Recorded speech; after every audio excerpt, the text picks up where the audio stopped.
ነበረ በጊዜው ሰዓታ ላይ ጎንደር ደርሼ ስመጣ ከጎጃም ደግሞ ጎንደር ሲሄድ ምንም ነገር እንዴት እንደሆነ ዛሬ ላይ ሊገባኝ አልቻለም።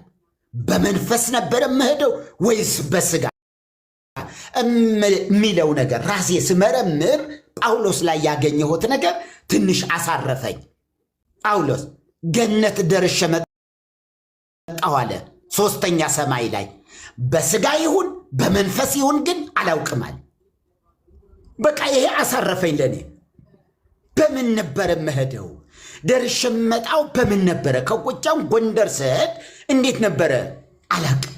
ደርሼ እንደመጣሁ ግን 100% እርግጠኛ ነበር፣ 100%። ስለዚህ ይሄ ማለት ምን ማለት ነው? ይህንን እንደማደርግ ለምሳሌ በረዶ ጠባቂ ነበር። በረዶ እንዳይዘን በረዶ ወደ 3-4 ወረዳዎችን እጠብቅ ነበር ጎጃም። ጎንደርን ደግሞ ታች ጭልጋ ወረዳ ላይ በደንብ ጠብቃለሁ። 2 ወረዳዎች አንድ በረዶ ጠብ እንዳይል ማለት ያ የተፈጸመው የት ነው? በግለሰብ ደረጃ አይደል፣ በቤተ ክርስቲያን ቆሜ ምእመኑ በሙሉ ቆሞ ይሄው መርጌታ አምጥተናል። የበረዶ ጠባቂ በጣም ኃይለኛ በጣም ጎበዝ ናቸው። እንግዲህ በረዶ ከዚህ በኋላ ይዘንባል ብለን አንጠብቅም እና ደሞዛቸው ተማሪ በሚልኩበት ጊዜ በሰዓቱ እንድትልክላቸው፣ በሰዓቱ ቁናውን ሞልታችሁ፣ ቁና ነው የሚባለው መስፈሪያ። በዚያ 2 ቁና ከጤፍ 2 ከስንዴ ደግሞ 1 እንዲህ ተብሎ ነው የሚመደው። ገብስ ሲሆንም 2 አለ 3 አለ፣ እንደየቤተ ክርስቲያኑ ይለያል። በቤተ ክርስቲያን ደረጃ ታውቆ የቅጥር ሁኔታ ይፈጸማል። ግን ምን አስማተኛ በአስማት አገርን የሚጠብቅ በአስማት በረዶን የሚጠብቅ ይሄ የቤተ ክርስቲያኒቱ አይደለም የግለሰብ ነው ልንለው አንችልም። ምክንያቱስ ምእመኑ በሙሉ የደብሩ አስተዳዳሪ ቆመው የቅጥር ሁኔታ ተፈጽሞ በደብዳቤ ተገልጦ ማንም እንትን የማያደርግ እንዳይኖር ማይከፍል እንዳይኖር ሲባል እንኳ እዛው ላይ እናገራለሁ። ማይከፍልም ካለ እመታበታለሁ ብዬ አስጠነቅቃለሁ። የማይከፍል ካለ የሱ እርሻ ብቻዋን ያችን ብቻ በበረዶ ወደ አለመኖር ትቀየራለች። ምንም አይነት ቅጠል የምትባል ነገር አይኖርም። ለምን በምን ሲባል አደራረጉን ያው ይታወቃል። እንግዲህ ያውቀዋለሁ። ምናልባት ትንሽ ህንት ለመስጠት ይሄ መስታወት የፊት መስታወት አለ፣ የፊት መስታወት ማሳያ። በዛችው የፊት መስታወት በጨረር ላይ ጨረር ገና ጠዋት ፀሐይ ስትወጣ የሰውየው እርሻ ላይ በመቆም ወይ ፀሐይ ልትጠልቅ ስትል የሰውየው እርሻ ጫፍ ላይ በመቆም በዚያ ማስመታት። በምኑ በመስታወቱ ይሄ ጨረር አለና እንዲህ አርጋችሁ ጨረሩ እንዲህ እንትኑ ሲመታው ሰብሉን ሲመታው ልክ ዝናብ በሚመጣበት ጊዜ በረዶ በሙሉ ተጠቅልሎ የሚያርፈው እሱ ጋር ነው። ይሄም በደንብ አስረግጫቸው እና የሚደረገው ማለት ነው። እና ስለዚህ ዝም ብሎ የግለሰብ እንዳይመስልሽ ብዬ ነው። የግለሰብ ደረጃ አይደለም። እሺ አባ እና ግን አንድ ይቅርታ አባ አንድ እንትን ማለት ተቀለል ለማለት ከመጀመሪያ መስተፋቅር ጥሩዬ መስተፋቅር ጠይቀሽ ታውቂያለሽ? አርጉልኝ ብለሽ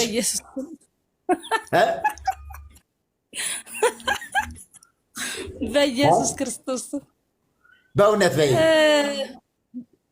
ጠይቀሽ አታውቅም? ኧረ እኔ ጠይቄ አላውቅም። በኢየሱስ ስም አዳምጡኝ። አሁን መጀመሪያ ጥያቄ እንዳረሳ መጀመሪያ የመቤታችን አትረሹም። ግን የመስተፋቀርሽ የትምህርት ጠይቀሽ ታውቂያለሽ? ጥሩዬ የትምህርት ያርጉልኝ ብለሽ አልተማርኩም። የትምህርቴን ራሱ እስከ 8 ነው የተማርኩት። በኢየሱስ ክርስቶስ መስተፋቅርም አልጠየቅሽም? በፍጹም። ግን ይኸውልህ አሁን ሐሳብ እንዳለ ግን ታውቂያለሽ ወይ? ጥሩዬ ጨርሻለሁ። አንድ ደቂቃ ብቻ። እንዳለ ግን ታውቂያለሽ ምን መስተፋቅር የሰላቢ የትምህርት አበርሾ ምናምን ሲባል እሰማለሁ ለመናገር ማለት ነው። እንደነገርኩት እኔ የደብረ ብርሃን ልጅ ነኝ። እና ብዙ ሰው እንደውም እኔን አንቺ የደብረ ብርሃን ልጅ ሆነሽ ምናምን አይነት ነገር ይሉኛል። የደብረ ብርሃን ልጅ ከሆንሽ አገኝሻለሁ፣ እንገናኛለን። ተምር እሺ። ካሁን ጥያቄ ይቅርታ አባ ቅድም በእርግጥ ይሄ በመለኮት ይጸዳዱ ነበር ያሉትን እኔ በሱ እንትን ባልልም፣ ግን እመቤታችንና ቅዱስ አባታችን ዘካርያስ እኩል አይደለም። አባታችን ዘካርያስን ዲዳ አድርጎት ነው የሄደው። እሱን ታዩ አይደለም ማርያም ግን እንትን ብሏታል። ሲቀጥል ደግሞ የማርያም ስጋ ነው መስቀል ላይ የዋለው የተባለው ትምህርት ማንም የምናገረው ማንም ስህተት ነው። የመስቀል ላይ የዋለው የጌታችን የመድኃኒታችን የኢየሱስ ክርስቶስ ስጋ ነው። እኔ የኦርቶዶክስ ተዋህዶ እምነት ተከታይ ነኝ፣ ግን ይሄ ስህተት ነው። እኔ የኦርቶዶክስ ተዋህዶ እምነት ተከታይ ነኝ፣ እደግመዋለሁ። በመስቀል ላይ የዋለው የጌታችን የመድኃኒታችን የኢየሱስ ክርስቶስ ስጋ ነው። የሚገርም ነው። አንቺ ጥሩ መረዳቱ አለሽ ማለት ነው። እግዚአብሔር ይባርከሽ። ትንሽ ነው የቀረሽ። አንድ ጥያቄ ልጠይቅ። አሁን ያሏቸው ነገሮች ግምቱ ሟርቱ እንዳለ ሆኖ ግን ኦርቶዶክስ ተዋህዶ እምነት ውስጥ ሆነው ማንን ነበር የሚያመልኩት የነበረው? እሺ በጣም ጥሩ። አሁን እግዚአብሔር ነው እንዲህ ነው ብንል እንኳ እኔ ለምሳሌ የራሴን ንገርሽ አይደል? አዎ የራስዎት። ሰው የራሱን አይደለም የሚያውቀው። እሱን ልንገርሽ።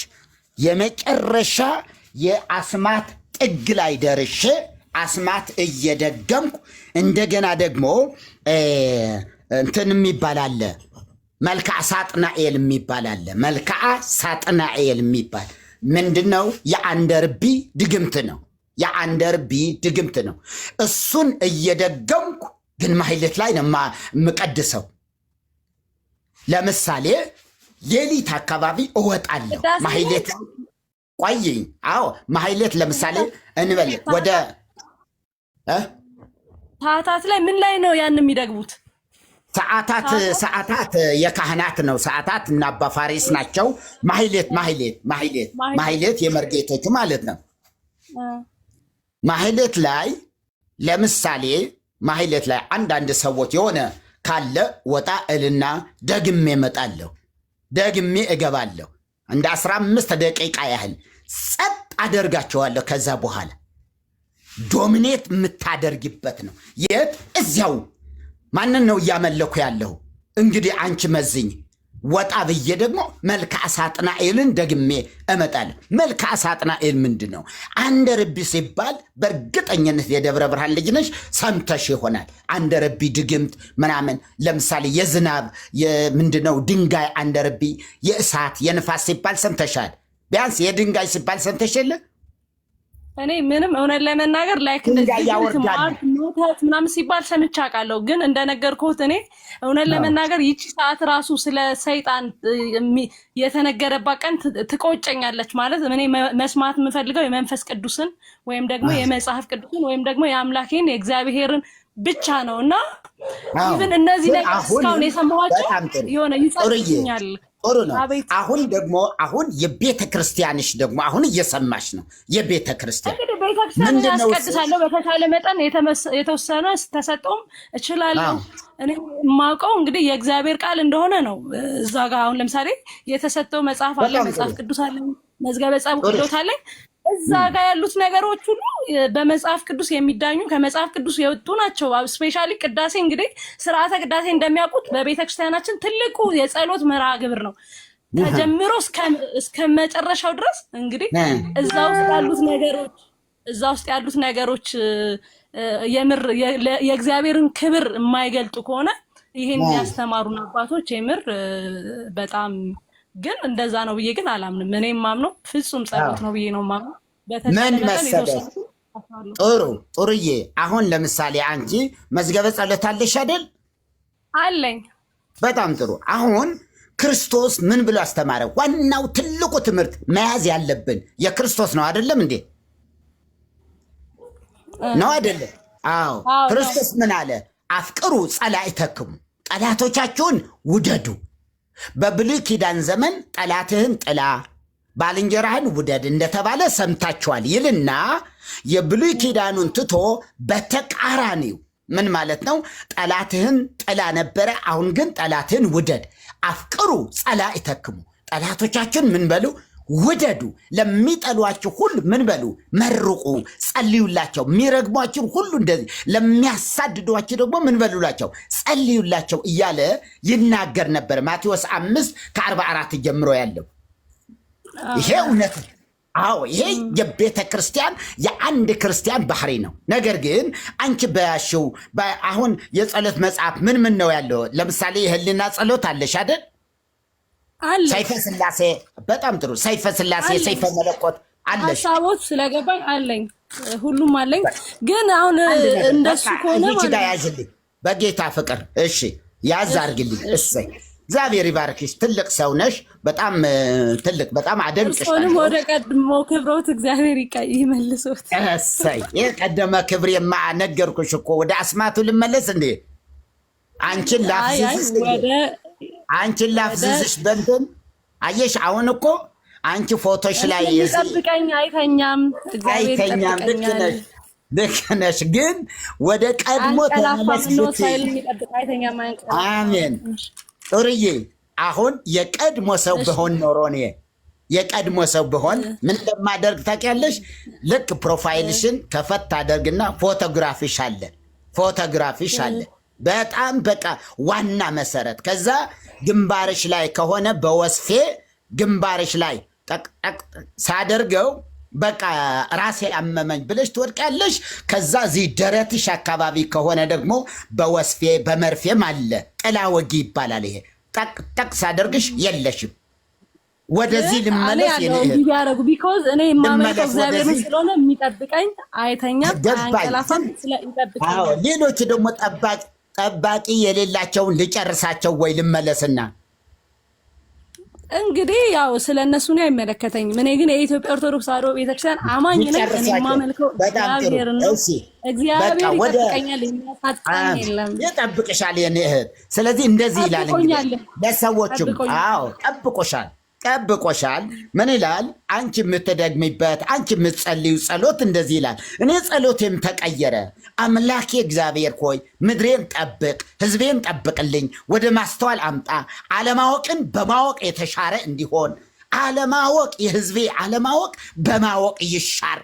ክርስቶስ የተሰቀለላቸው መስቀል ላይ የተሰቀለላቸውን እርቃኑ የወጣውን ጌታን ማስተዋል እርሱን መመልከት እንዲችሉ የሕዝቤን ዓይን ክፈት፣ የአባቶቼን ዓይን ክፈት እያሉ እየጸለይኩ ነው። አይ ወደ ጥንት ብመለስ ደግሞ እማነበው ጸሎት እንዲህ ብዬ ነው። ጠላቶቼ የሆኑ ሁሉ በመለኮታዊ ሰይፍ ይጨፍጨፉ። ነበልባላዊ ቁጥር 9 ላይ የዘወትር ሰይፈ ስላሴ የዘወትር ሰይፈ ስላሴ ከነ እንትኑ እየነገርኩሽ ነው። ቁጥር 9 ጠላቶቼ የሆኑ ሁሉ በመለኮታዊ ሰይፍ ይጨፍጨፉ፣ ነበልባላዊ በሚሆን ቃላችሁ ስልጣናችሁ ይንደዱ፣ ይቃጠሉ፣ በሲኦል የጨለማ አዘቅት ውስጥ ይዝቀጡ ወይም ይስጠሙ። ሐዘን ከላያቸው አይራቅ፣ ትካዜ ከልባቸው አይጥፋ። ቪዲዮ ላርገው እንዴ? ላርግልሽ ነው? አምነሻል? ችግር የለም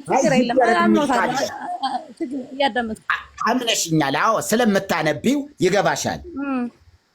አዎ ጠላቶቼ ልክ በዚሁ መልክ ደግሞ ከመጽሐፍ ቅዱስ ላይ ታዲያ አነብልዎታለሁ። እሺ አባ ምንም ችግር የለም። እሱንም ሁሉ እነግርሻለሁ። ጌታ በብሉይ ኪዳን ምን አለ አልኩሽ? ጠላቶቻችሁን ምን በሉ ምን በሉ አለ። ሐዲስንም ብሉይንም ትቀበላለህ አይደል? በነገራችን በሐዲስ ኪዳን ወይም ደግሞ በአባ ማለት ያ ትርጓሜ ከርሶ። እሺ ጥሩዬ፣ ቆይ በደንብ እነግርሻለሁ። እሺ ተናገሪ፣ እንደው ሰጥቼሻለሁ። ቀጥይ። እሺ ስለዚህ ለምሳሌ የቅዱስ ዳዊት መዝሙር አለ፣ አቤቱ የሚያስጨንቁኝን አስጨንቃቸው እያለ እና እንዴት ነው እሱን ታዲያ አሁን መዘመር አንችልም ወይስ እንዴት ነው? ከዘመርንስ አሁን ካሉት ጋር አይምታታም? እንዴት ነው? እስኪ እንዴት ያዩታል? ጥሩ በጣም ጥሩ። የሚያስጨንቁኝን አስጨንቃቸው የሚበድሉኝን በድላቸው ይላል ቅዱስ ዳዊት። እውነት ነው አይደል? በትክክል። እንዴት ነው አሁን ካነበቡት ጋር አስማምተው እንግዲህ አስረዱኝ። በጣም ጥሩ በጣም ጥሩ። አዲስ ኪዳንና ብሉይ ኪዳን ሲባል ታውቂያለሽ? አውቃለሁኝ። ብሉይ ኪዳን የሚገለጥ ነው። አዲስ ኪዳን አብ ነበር። አንዴ ድምፅ ላሰማላችሁ። አንዴ ድምፅ ላሰማላችሁ። እንዳይዘጋ ድምፅ ላሰማላችሁ እንዳይዘጋ። እሺ እንኳን ደህና መጣችሁ። ያላገኘኋችሁ ማለት ነው። እንደ እምነት ብሩኬ ጸጋ ይብዛላችሁ። ሊያ ያለሽ እንዴ? ያ ችግር የለም። አይ ድንገት ከተኛሽ ነው ችግር የለም። ስራ ነኝ ግድ የለም እገባለሁ። ቆሞስን ላስገባቸው ነበር። ተባረክ የትየውሽ። ነገራችን ላይ ከዚህ በኋላ 10 ደቂቃ ምናምን ብቆይ ነው። እሺ ሰዓት ደርሶብኛል። እኔም ከጠዋት ችግር የለም። ከመሪ ጋር ድምፅ ላሰማነው ጨርሻለሁ። ጌታ ይረዳሻል። ጌታን ተቀብለሽ ትወጫለሽ። ከዛ በውስጥ መስመር እንገናኛለን። ደብረ ብርሃን ስመጣ ደብረ ብርሃን አዲስ አበባ ነሽ እንዴ? አሁን አዲስ አበባ ነሽ? በቃ ችግር የለም አገኝሻለሁ። አንድ ቤተክርስቲያን እጠቁምሻለሁ እኔም የማገለግልበትን። ከዛ በምስጢር የምትይዥልኝ ከሆነ እሺ ልምጣ ወደዚህ። ኖ መርጌታ ቤተክርስቲያን እንዳትጠቁም አልነግርህም። ቤተክርስቲያን እንዳትጠቁም ምንም። እሺ ኤርምዬ እግዚአብሔር ያክብርልኝ። እንዲህ የሚጠነቀቁልኝ ሰዎችን ሰጠኝ፣ ልጆች ሰጠኝ። እግዚአብሔር ይመስገን። እኔ ዝምዬ እንደ እንትን ስለምል ነው። እና ምን ይላል ቁጥር 10 ደግሞ ጠላቶቼ እኔ ከምድረ ገጽ ላይ እንድጠፋ በፈለጉ ጊዜ እነሱ ራሳቸውን እንደ ቃየልና ይሁዳ በዱርና በበረሃ በታትኗቸው ሲቅበዘበዙ ይኑሩ። አሜን። ጠላት የተባለው በአዲስ ኪዳን ዲያብሎስ ነው። አባ ባጭሩ ለሰው እንትን የተባለ አይደለም። ይሄን ነው ልመልስልዎት የምችለው። አይደለም አሁን መዝሙረ ዳዊት ለዲያብሎስ ነው። ስለ ዲያብሎስ ነው መዝሙረ ዳዊት። አሁን እርስዎ ሲያነቡት የነበረውን በሐዲስ ኪዳን ነው የመለስኩልዎት እኮ። ቆይ ልነግርሽ ነው። ህዝቡም እየሰማው ስለሆነ ለዲያብሎስ መሆን አንዴ ይቅርታ ምትሉብኝ ነገር የሆነ እሳቸውን እኮ እያወራሁ ነው። በቃ አንድ ነገር ላስታውስሽ ነው። ጠላት ቢራባ ብለው ይላል። ሰይጣንን ነው የሰውም ጠላት አለ። በቃ እጤ ከመሪጌታ ለምሳሌ ፕሮቴስታንት ለኔ ጠላቴ ናችሁ፣ ግን ያው እያዳመጥኳችሁ ነው። እየሰማሽ ነው። አዎ ጌታ ይገባሻል፣ ደግሞ ይፈልግሻል። እግዚአብሔር ይመስገን የኔ እህት። ዛሬ ላይሆን ይችላል፣ ቆይኝ፣ ዛሬ ላይሆን ይችላል። ይኸውልሽ ይሄ በጣም ቀላል ነው። ዘመኔን ሁሉ ከመከራ ከስቃይ ያወጣኝ ያዳነኝን አምላኬን አውቀዋለሁ። እሱ ከኔ ጋር ነው አለ። ገና ይመጣል ሳይሆን አለ፣ ከኔ ጋር ነው አለ፣ አብሮኝ ነው፣ እስትንፋሴ ነው። ዛሬ ቆምኩት በሱ። ታውቂዋለሽ ግን አታመልኪው። ይኸው እየመሰከርኩለት ነው፣ ነገርኩት። አታመልኪውም ነው ያልኩሽ። ታውቂዋለሽ ግን አታመልኪውም። እኔም ድሮ እኮ እኔ የማመልከው እግዚአብሔርን ነው። ግን ብዙ ጊዜ ግን መስማት ላይ ትንሽ ፈጠንት ያለሽ። መጽሐፉ ግን ለመስማት ለመናገር የዘገየ ሁን ይላል። ለመስማት የፈጠን ለመናገር የዘገየ ስለሚል ቢያንስ አባት የሆነ ነገር ይከበር ነበር። አንቺ ወጣ ብለሻል መሰለኝ እንጂ ትክክለኛ እዛው ኦርቶዶክስ ከሆንሽ እንደዚህ አታደርጊም ነበረ። አለበለዚያ ግን የቀኖና ስግደት ልሰጥሽ ነው። ከተዳፈርሽ እንግዲህ በቀን 700 ጊዜ እንዳልሰጥሽ ትንሽ ተረጋጊ። ይኸውልሽ እንደዚህ ይላል። አዳምና ሔዋን ከገነት በመውጣታቸው እንዳለቀሱ ጠላቶቼንም የጨርቅ መቀነቻ አስታጥቋቸውና ሲያለቅሱ ይኑሩ። ሰይጣን ሲያለቅስ ይኖራል እንዴ?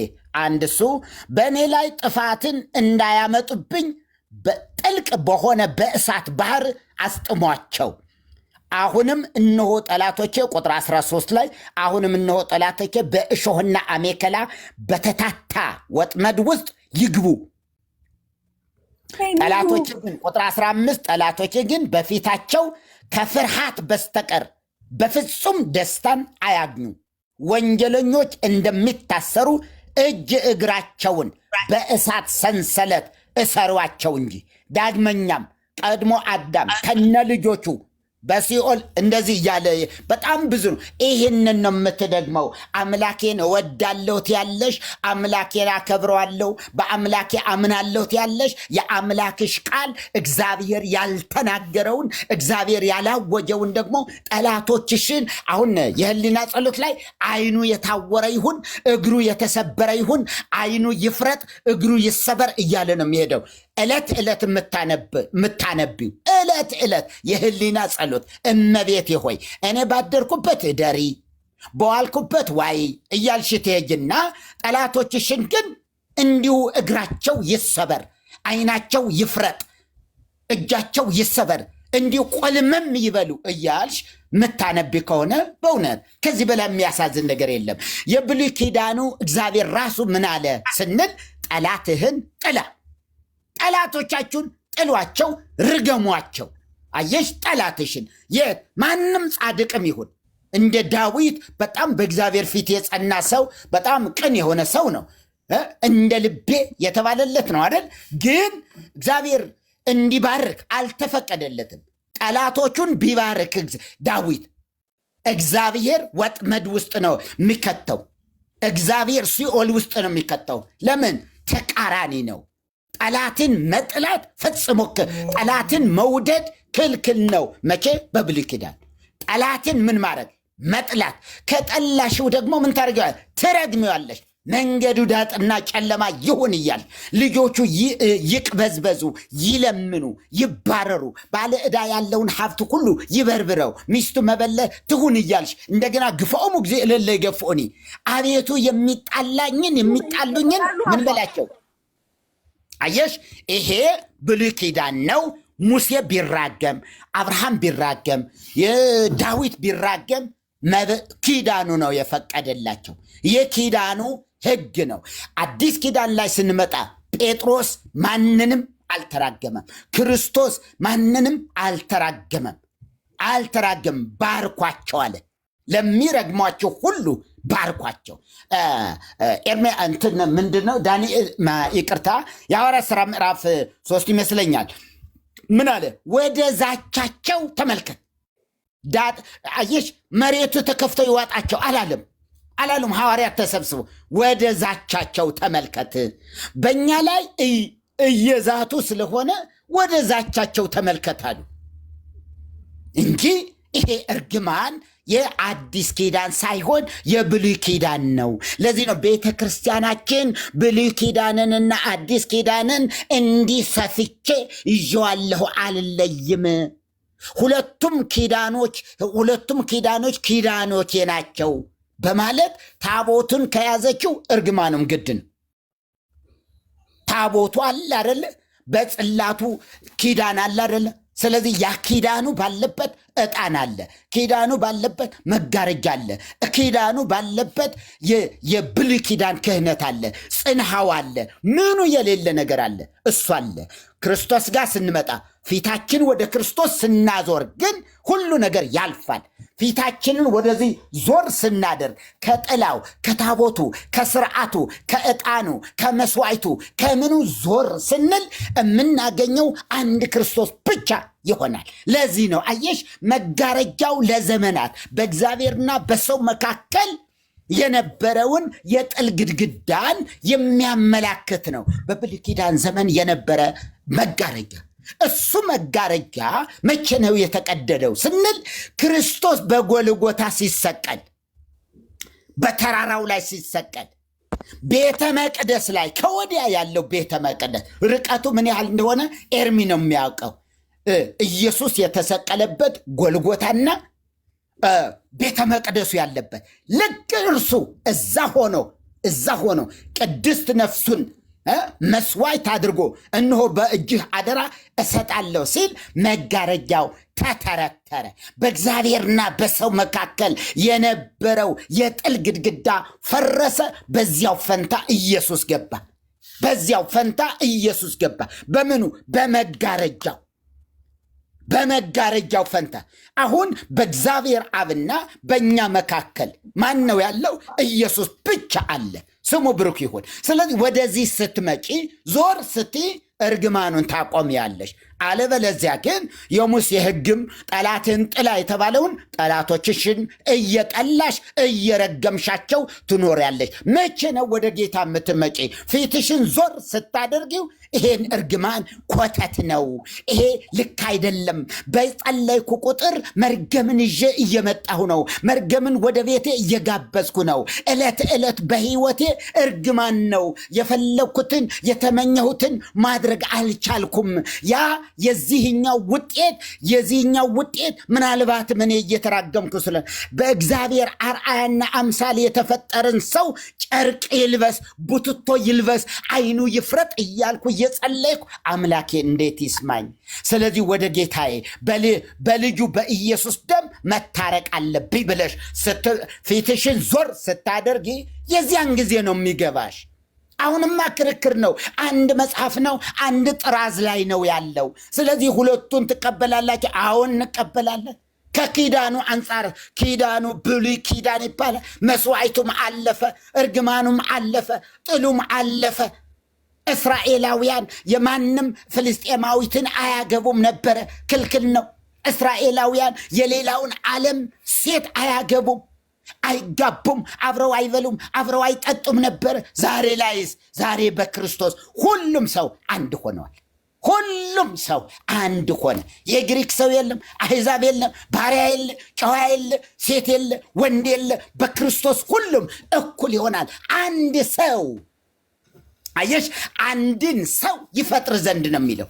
አንቺ ደግሞ ብሉይ ኪዳን እዚህ መዝሙረ ዳዊት ላይ የሚራገም ስላለ እኔም ደግሞ ጠላቶቼን እንዲሁ ድባቅ መምታት አለብኝ እያልሽ ጠዋት ቤተ ክርስቲያኑ በተከፈተ ቁጥር እየሄድሽ ስትረግሚ የስንቶቹ ቤት እንደፈረሰ፣ የስንቶቹ አይኖች እንደታወሩ፣ ስንቶቹ በአደጋ ያላሰባችሁት አደጋ ይምጣባችሁ ይላል እዛ መጽሐፍ ላይ። ያላሰባችሁት አደጋ ባላሰቡት ወጥመድ ውስጥ ሲወድቁ ያንቺ ውጤት ስለሆነ ንስሐ ያስፈልግሻል። ጥሩዬ ንስሐ ግቢ። እኔ የምነግርሽ ንስሐ እንድትገቢ ነው። ጥያቄ ሚዩት ለምንድን ነው የምታደርጉኝ? ጥያቄ አለኝ ሜሪጌታ። አይደለም ይሄ መጀመሪያ ይሄ ገብቶሻል ወይ? የብሉይ ኪዳንና የአዲስ ኪዳን አባባል። ስለዚህ ዳዊት መዝሙረ ዳዊት መድገም አንችልም ማለት ነው። ይኸውልሽ በትምህርት ደረጃ ምንም የሚቀር ትምህርት የለም። ከዘፍጥረት 1 እስከ ሚልክያስ ያለው በሙሉ ለትምህርታችን ተጽፏል። ሴቶች ሲወገሩ አይተናል። ስታመነዝር የተገኘች ሴት በድንጋይ ተወግራ ትሙት። ዛሬስ በድንጋይ የምትወገራለች? የኔ እህት አለች ወይ እኮ? ግን ቀጥታ ይመልሱልኝ። ስለዚህ መዝሙረ ዳዊት አሁን በጣም ጥሩ ጥያቄ እየጠየኩሽ ነው። በዚያው በዳዊት ዘመን ስታመነዝር የተገኘች ሴት በድንጋይ ተወግራ ትሞት አይደል? ይል ነበረ። ተወግራ ሞታለች። እሺ ሐዲስ ኪዳን ላይ ግን ዛሬስ አሁንማ አትወገርም። ለምን? ከእናንተ መካከል ንጹሕ የሆነ ነው የሚለው እንደው ለምንድን ነው የማትወገረው? በብሉይ ኪዳን ተጽፎ የለም እንዴ እኮ በጌታችን መድኃኒታችን ኢየሱስ ክርስቶስ። በነገራችን ላይ ብሉይ ኪዳን ነቢያትን ሊፈጽም ሳይሆን የመጣው ሊፈጽም ነው። እያንዳንዱን ነገር ዋጋ ከፍሎልናል። ባጭሩ ለሁሉም ነገር ዋጋ ተከፍሎልናል። በድንጋይ አትወገርም። መርጌታ ይቅርታ ጋር ቆይታ ተግባራዊ ስላልሆነ እንጂ የኢትዮጵያ ኦርቶዶክስ ተዋሕዶ ቤተክርስቲያን ይኸው መጽሐፍ ልከፍት ነው። መሸፋፈን እዚህ ይኸው ልከፍት ነው። መሸፋፈን መደባበቅ የለም። የቤተክርስቲያኒቱን ጉድ ይኸው አሳያለሁ። አሁንም ሰው ካመነዘረ በድንጋይ ተቀጥቅጦ ይገደል ብላ ትላለች። ይኸው ፍትሐ ነገሥት ይኸው ብፁዕ ቅዱስ አቡነ ማትያስ። እዩ እንግዲህ ወገኖቼ እዩ፣ ታገሱኝ። መርጌታ ያውቁታል፣ ቆሞስም ያውቁታል። ባላምባራስም ታውቀዋለህ። የቤተ ክህነት አገልጋዮች ናችሁ። ፍትሐ ነገሥት ብፁዕ ቅዱስ አቡነ ማነው ቀዳማዊ ሚዩት አድርጊ ያው ብፁዕ ቅዱስ ቀዳማዊ ፓትርያርክ ርዕሰ ሊቃነ ጳጳሳት ዘኢትዮጵያ ሊቀ ጳጳስ ዘአክሱም ወዕጨጌ ዘመንበረ ተክለ ሃይማኖት በሆኑ በ6ኛው ዓመት ለ5ኛ ጊዜ ታተመ ፍትሐ ነገሥት። የኢትዮጵያ ኦርቶዶክስ ቤተክርስቲያን እንደ ብሉይ ኪዳን ስርዓት ሰው ሲያመነዝር ተቀጥቅጦ ይገደል ትላለች። ብፁዕነታቸው ብፁዕ አቡነ መርቆሬዎስ የሞቱት፣ ብፁዕ አቡነ ማትያስ አሁን ያሉት ምን ትላለች ቤተክርስቲያኒቱ በዚህ ጉዳይ ላይ? አንዴ ጠብቁኝ። ስለሚያመነዝሩ ሰዎች ምን ብላ ጽፋለች?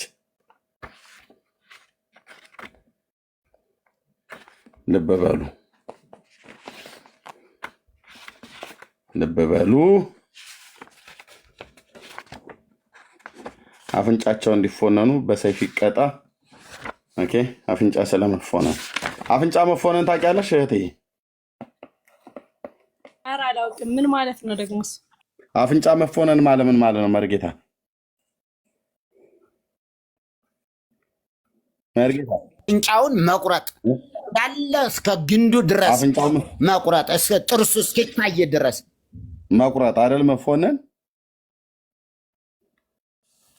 ያው ገጽ 400 በውስጡ አስገብቶ ይሄ በዚህኛው አለ አይደል? በሁለቱ አስገብቶ ከዛ በጠፍር ወደ ላይ ይፎነናል። ወደ ላይ በቀዳዶቹና በቀዳዶ አስገብቶ ሁለቱን አገናኝቶ ይቆረጣል።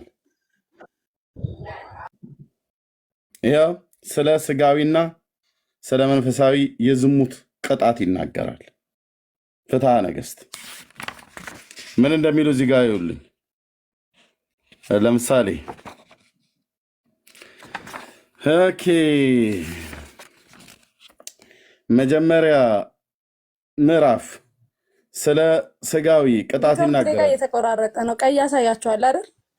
ኖ እኛን አያሳየንም። አንቺ የወጣው ምናምን እንዳይመስላችሁ ቀይ ያሳየንም። ኖ እኛ አያሳየንም። አንቺ ጋር ነው፣ በቃ አንቺ ጋር ነው የሚሆነው።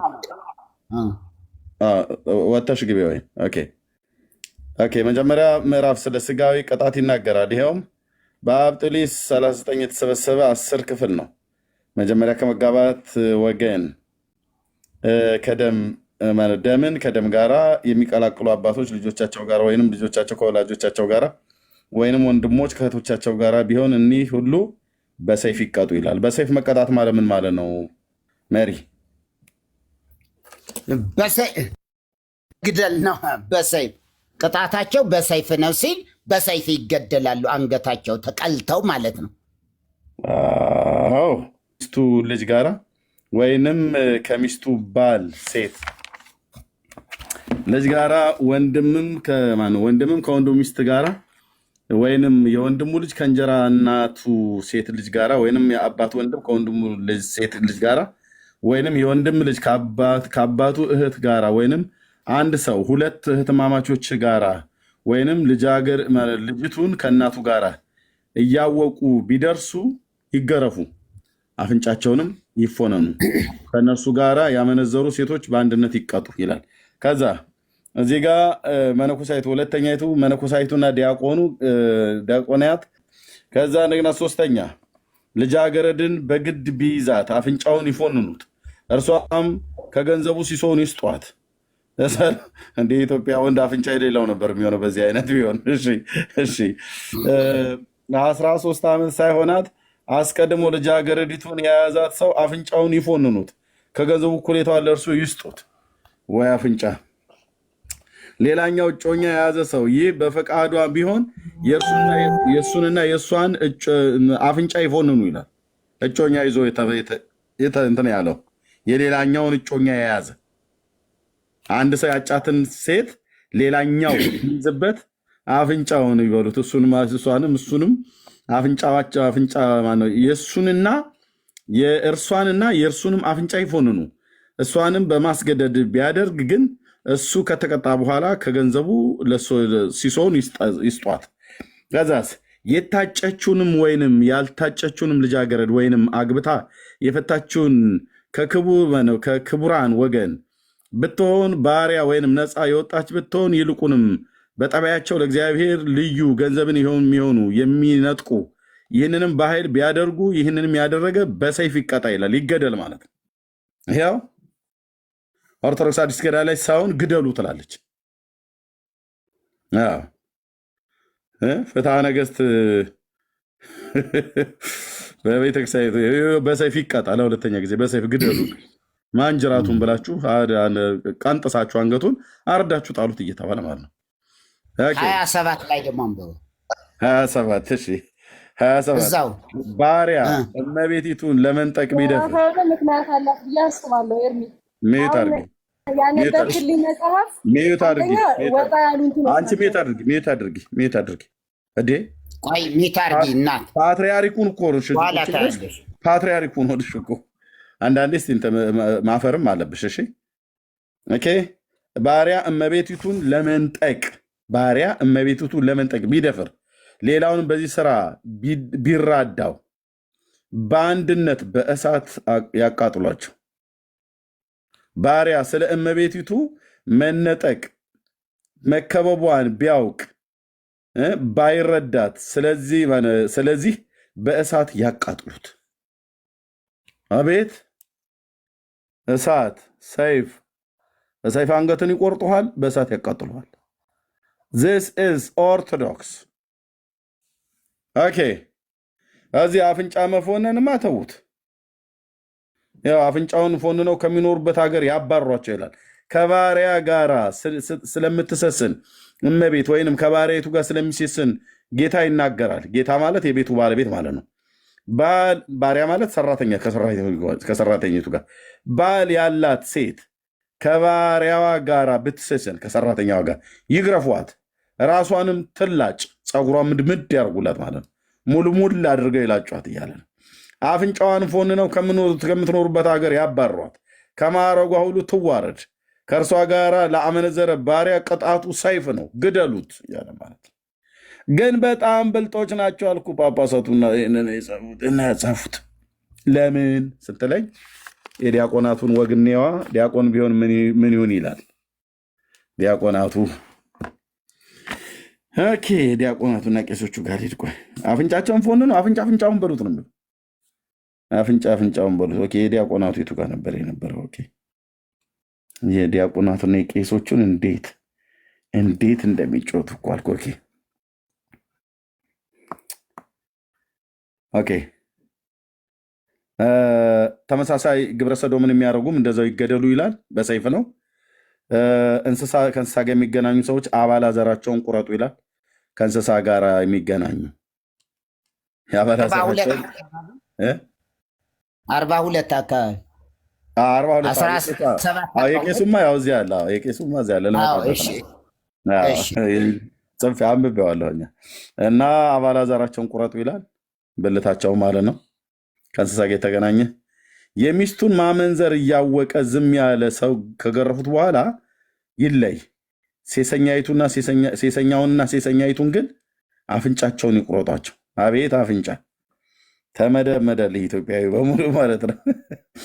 ሁለተኛ ክፍል ስለ ዝሙት መንፈሳዊ ቅጣት ይናገራል። ይኸውም 6 ክፍል ነው። በመጀመሪያው የካህናት ነው። ኒቅያ 82 ብለው የሚለው ላይ ኤጲስቆጶስ ከዝሙት ወገን በማናቸውም ቢገኝ ከክህነቱ ማዕረግ ይሻር፣ ዳግመኛ ወደ እርሷ አይመለስ። ንስሐ ቢገባ ግን ከምዕመናን ጋር በመገናኘት ቁርባን መቀበልን አይከልክሉት፣ በደሉ እንደ ሕዝባዊ በደል አይደለምና። አየህ፣ እሱን አፍንጫውን ይቁረጡት አላሉ። ምንድን ነው ይሄ? ኤጲስቆጶስ ልክ አባ ፋሪስ እዚህ እንዳሉት ማለት ነው፣ እንደሳቸው ማለት ነው። እሳቸው ኤጲስቆጶስ ናቸው፣ ብልጦች ናቸው ስልህ። ቄሱ ጋር ሲመጡት ጥፋሉል። አፍንጫውንም ቁረጡ አላሉ፣ ብልቱንም ቁረጡ አላሉ።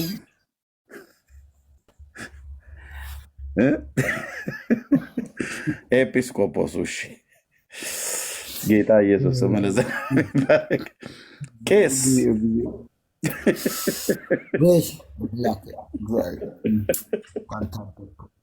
መርጌታ ወንድምነት ያለ አገልጋይ ልታስቀራቸው ነው እንዴ? ከባድ ነው እኮ ብራዘር። ተቆርጦ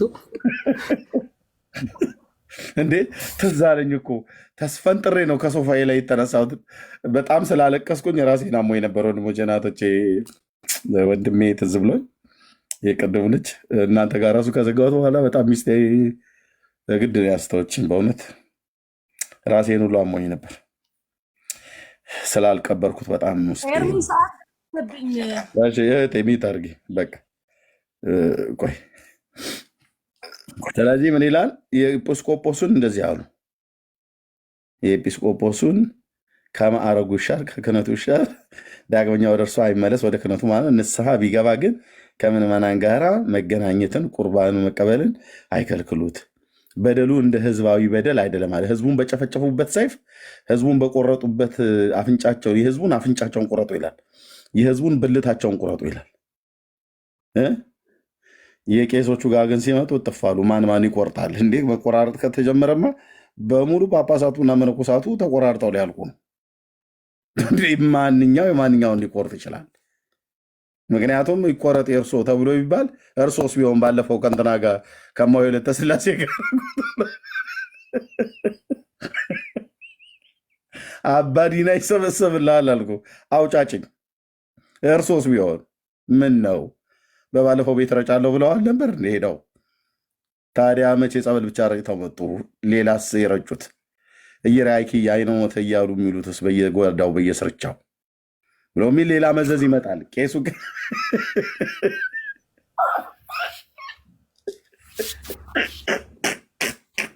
ኧረ በሳቅ ሞትኩ ብቻዬን በኢየሱስ።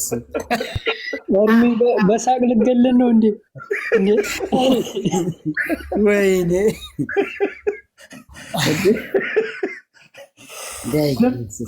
ትዝ እያለኝ ነው እንዴ። እኔ ስንት ጊዜ እንኳን እኔ ገጥሞኛል እኮ ገጠርም። እውነቴን ነው እየምላችሁ እንዴ። እሺ ቄሱ ተሰናክሎ ቢስት ከጥንት ጀምሮ ልማድ የሌለው ቢሆን ከጥንት ጀምሮ ስም አጠራሩ በመልካም ቢሆን ሚስት ያላገባ ከሆነ ንስሐው 1 ዓመት ይጾምና ይጸልይ ዘንድ ነው። ከገንዘቡ የተቻለውን ያህል ምጽዋት ይስጥ። የንስሐውን ዓመት እስኪፈጽም ድረስ ከክህነት ስራው ይከልከል። ከዚህም በኋላ ቀድሞ እንደነበረ ወደ አገልግሎቱና ወደ ቅዳሴው ይመለሳል አሉ። ተሰናክሎ ቢስት እሱ በዝሙት ቢኮመኩም ቄሱ መልሱት በንስሐ ቢመለስ ወደ ክህነት ተብሎ አየው ሸፍጥ ኤጲስቆጶስና ቄስ ጋር አለ። ደግሞ እንደኛ አይነቱ ዲያቆን ይመጣልሃል። ቆይ ይገልጥልሃለሁ። በዘመኑ ሁሉ እጅግ የሚጠነቀቅ ይሁን። መቆረጥ ከመጣ እኛ ዲያቆናቱና ካህናቱ መርጌቶቹና ጳጳሳቱ ቆሞሱ ጋር ነው ብዙ ሊቆረጥ የሚገባ ነገር ያለው ማለት ነው።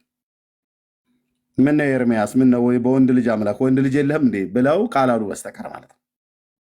ህዝብ ላይ ፈርደው የእነሱን ግን አንጠልጥሎ ይዞ ይዞራል። እሺ ከክህነቱ ይሻር ድጋሚ ካደረገ የመጀመሪያው ላይ ምንም ችግር የለውም። ያው እንግዲህ እሸትና ቆንጆ አይታለፍም ተብሎ ተጽፎ የለ ብለው ሊሉ ይችላሉ። የት ብለህ ብትላቸው ፈልፈልቶች ናቸው አንዳንዶቹ። ገላትያ 6 ላይ ሊሉ ይችላሉ። መጽሐፍ ቅዱስ ላላነበበ ሰው እውነት ነው ነገር ሊኖር ይችላል ብሎ በደምሳሳው ስለሚያምን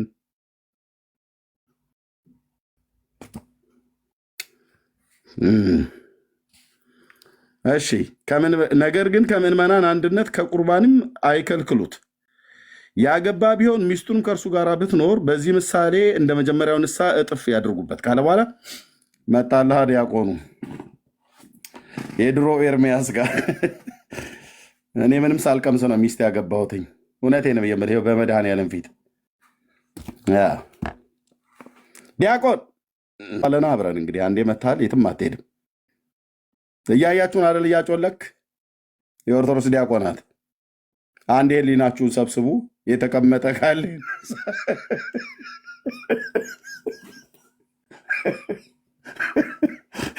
የተቀመጠ ካለ ይነሳ። ይህን ለማንበብ እዝነ ልቦናችሁን ወደ እኔ አድርጉ። ወደ ምስራቅ ተመልከቱ አለለም። ቁጭ ብለህ ብቻ ጥግ ይዘህ ላነበው ነው የዲያቆኑን። እሺ ዲያቆን ማንንም አያጋልጥም እዚህ አካባቢ። በመጀመሪያ እንደ ቄሱ ይሁን ማለት መጀመሪያ ቄሱ ቀምሰው በንስሐ ባይመልሱም በንስሐ ቢመለሱ ሁለተኛ ካልደገሙ በስተቀር ሁለተኛ ሲደግሙ የቄሱ ከክህነታቸው ይሻሩ ነው ያለው። የመጀመሪያው ግን መቅመስ ያው እንግዲህ እንትን ነው ያው ምልህ አለ አይደል ተብሎ የሚታለፈው። እሺ ልክ እንደ ዲያቆኑ ይሁን እንደ ቄሱ ይሁንለት፣ ምንም ችግር የለም። በመጀመሪያ ቢቀምስ ነው ያለ ጋብቻ። አዎ ቢቀምስ ማንንም አሁን ዲያቆኑ ላይ ቅጣት ቢያበዙ ጉድ ይፈላል። እኔም እዛ ብሆን በአንድ እግሩ አቆመዋለሁ ቤተክርስቲያኑን። ማን ላይ የሞት አዋጅ ያውጃል? ተያይዘን እናልቃታለን እንጂ እውነቴ ነው የምልህ። ብድግ ነው የማደርገው ሽመሌን ማለት ነው። ረፍርፌ እንደ ደብረ ብርሃን በግ አስጠኘዋለሁ። መድኃኒዓለም ይፋረደኝ አልኩ። እሱ የኔን እኮ ይቆረጥ ብሎ የእሱ ሰላም የሚያድርበት አንድ ምክንያት የለም። አገራዊ ጦርነት ለምን አይነሳም? ግን ከዚህ ግርግር መድኃኒዓለም ፈታኝ አስቀድሞ ሰዓት ደርሶብኛል። አልቻላችሁኝም። በኋላ መለሳለሁ ከፈለጋችሁ። በቃ እንትን ብሎብሻል። እሺ መጀመሪያ እንደ ቄሱ ይሁን። ቢመለስ በሁለተኛው ንስሐው 1 ዓመት ይሁን። በሶስተኛው ቢመለስ ከክህነቱ ይሻር። አየ 3 ጊዜ ማለት ነው። ለዲያቆኑ እንደውም ትንሽ ቦነስ ተጨመረለት። የቄሱ መጀመሪያ ከቀመሱ ችግር የለውም። ሁለት ግን ከደገሙ ከክህነታቸው ይሻራሉ። የእኛን ግን በዛ ያደረጉልን ማለት ነው። የዲያቆናቱን ዲያቆኑ መጀመሪያ ቢቀምስ ችግር የለውም። ሁለተኛው ላይ ንስሐ ይግባ። በሶስተኛው ግን ካልተመለሰ ከክህነቱ ይሻር። 3 ጊዜ ለዲያቆን ተፈቅዶልናል። ክብር ለመድኃኒዓለም ይሁን እንበል አንልም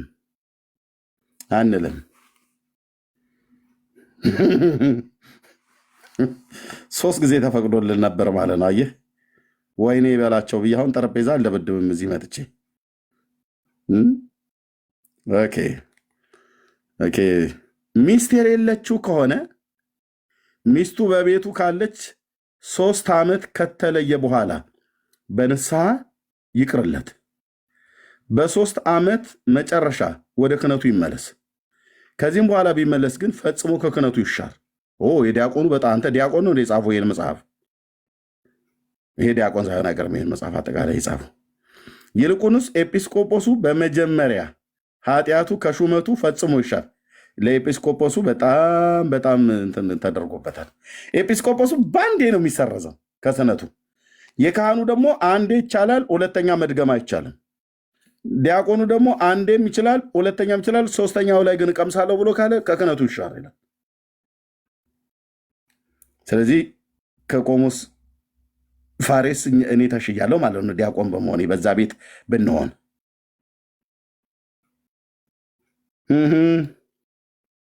መጀመሪያ ኃጢአቱ ከሹመቱ ይሻር። ከምዕመናን ጋር ከመገናኘት ቁርባን ከመቀበል አይከልክሉት እንጂ ንስሐ የለውም ይላል። ዲያቆኑ ጋር ብልት ቁረጡ አፍንጫ ፎንኑ የሚላለ የለም። ቄሱ ጋር ብልቱን ቁረጡት አፍንጫውን ፎንኑት የሚላለ የለውም። ቆሞሱ ጋር አፍንጫውን ቁረጡት ፎንኑት የሚል ብልቱን ቁረጡ የሚላለ የለውም። ምዕመኑ ጋር ግን ብልቱን ቁረጡ ይላል። አባራት ዘራቸውን ቁረጡ አፍንጫቸውን ፎንኑ። እኔ የምለው ግን እዚህ ጋር ቆይ መርጌታ፣ የጳጳሱ ለምንድን ነው የቀረው? የጳጳስ የለም እንዴ? ኤርሜ አቤት። ሰሞነኛውን ጭራሽ 2 ቀርቶሃል እያልክ ልታበረታታው ነው እንዴ?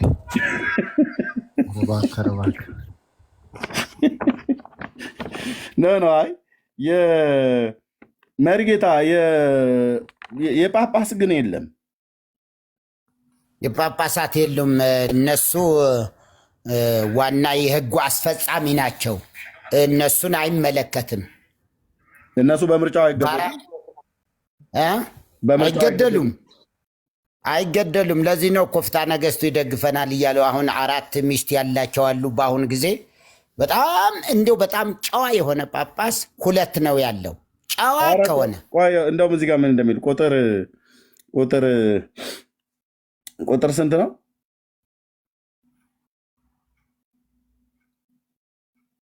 እሺ ቁጥር 1749 ላይ ቆይ ባል ካላት ሴት ጋር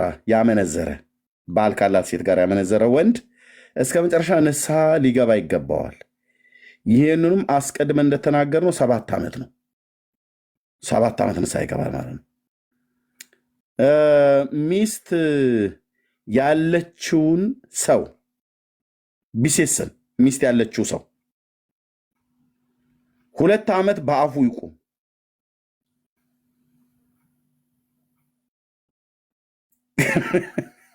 ምንድን ነው ያልከው? 2 ዓመት በአፉ ይቁም።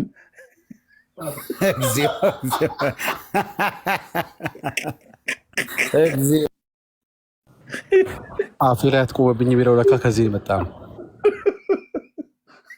እና አቦ በዚህ ምክንያት ነው 100 ዓመት ቆሞ የነበረው። ምን አውቃለሁ ብሩክ፣ እዛው መርምሩ። 2 ዓመት በአፉ ይቁም። ሚስት ያለችው ሰው ቢሴስን፣ ከሚስቱ ውጭ ወጥቶ ቢሴስን፣ ይሄ ቅምጥ ያስቀመጠ ሁሉ ማለት ነው። 2 ዓመት በአፉ ይቁም። ሚስት ከማግባቱ በፊት ቢያመነዝር ግን ንስሐው 7 ሱባኤ ነው። ሚስት እንዲያገባ ይምከሩት። ማግባትንም ባይወድ እስኪያገባ ድረስ ይለይ። ያም ባይሆን ከዝሙት ይከልከል ይላል።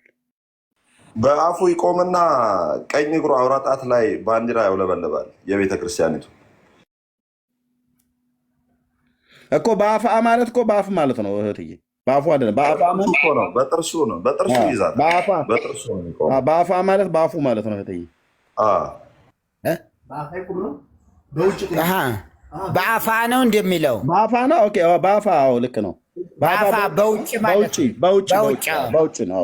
ቤተ ክርስቲያን ውስጥ አይገባም ማለት ነው። ሲያስቀድስ የሆነ ዛፍ ስር ምናምን። ልክ ነህ ኤርሚያ። እንባ አይኔ ሞልቷል በእውነት ውስጤ እንትን ስለተረበሽ። በአፋ ሶሪ ዳሃፃ ልሳን ነው ያነባበብ በሳፋ ብሎ እኮ የሚያነብሰው በውጭ ይቁም። ግን የጳጳሳት እንዴት እንዳልተጻፈ ነው በጣም የሚገርመኝ። ኦኬ አመንዝራ ሴት ልትመለስ ብትወድ፣ እሺ ደዳጊ መመሪያ ትራንስፈር ደግሞ ይህችን ዳሃፃ ልሳን አገኘው ብሎ ነገ እንዳይገባ ችግር የለም። ምን ያመጣል? እሺ በአፋ ነው። ስለዚህ ወንድም ስላለቀስኩ አይኔ በጣም ሞልቷል ውስጤ በጣም ስለተረበሸ ባሰብኩት ቁጥር እንትን ይለኛል። እሺ ደግሞ ድምፁን ባልሰማ ይሻል ነበር፣ ድምፁን ስለማቀው። ኦኬ አመንዝራ ሴት ልትመለስ ብትወድ የዝሙት ጌጧን ጥላ ልብሷን ትለውጥ፣ ከክርስቶስ መንጋዎች ጋር አንድ ለመሆን ከመብቃቷ በፊት እየመከሯት 1 ዓመት በአፋ ትቁም ይላል። በውጭ ማለት ነው።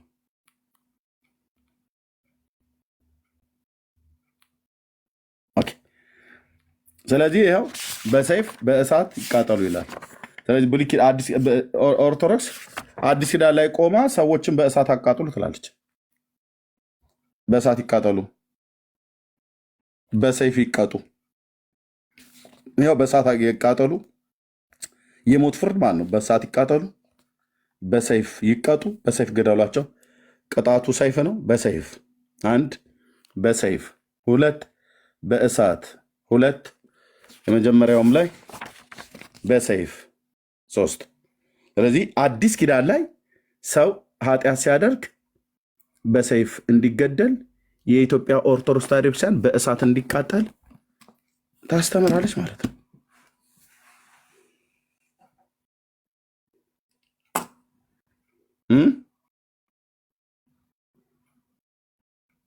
ለጳጳሳቱ ግን አልተጻፈም።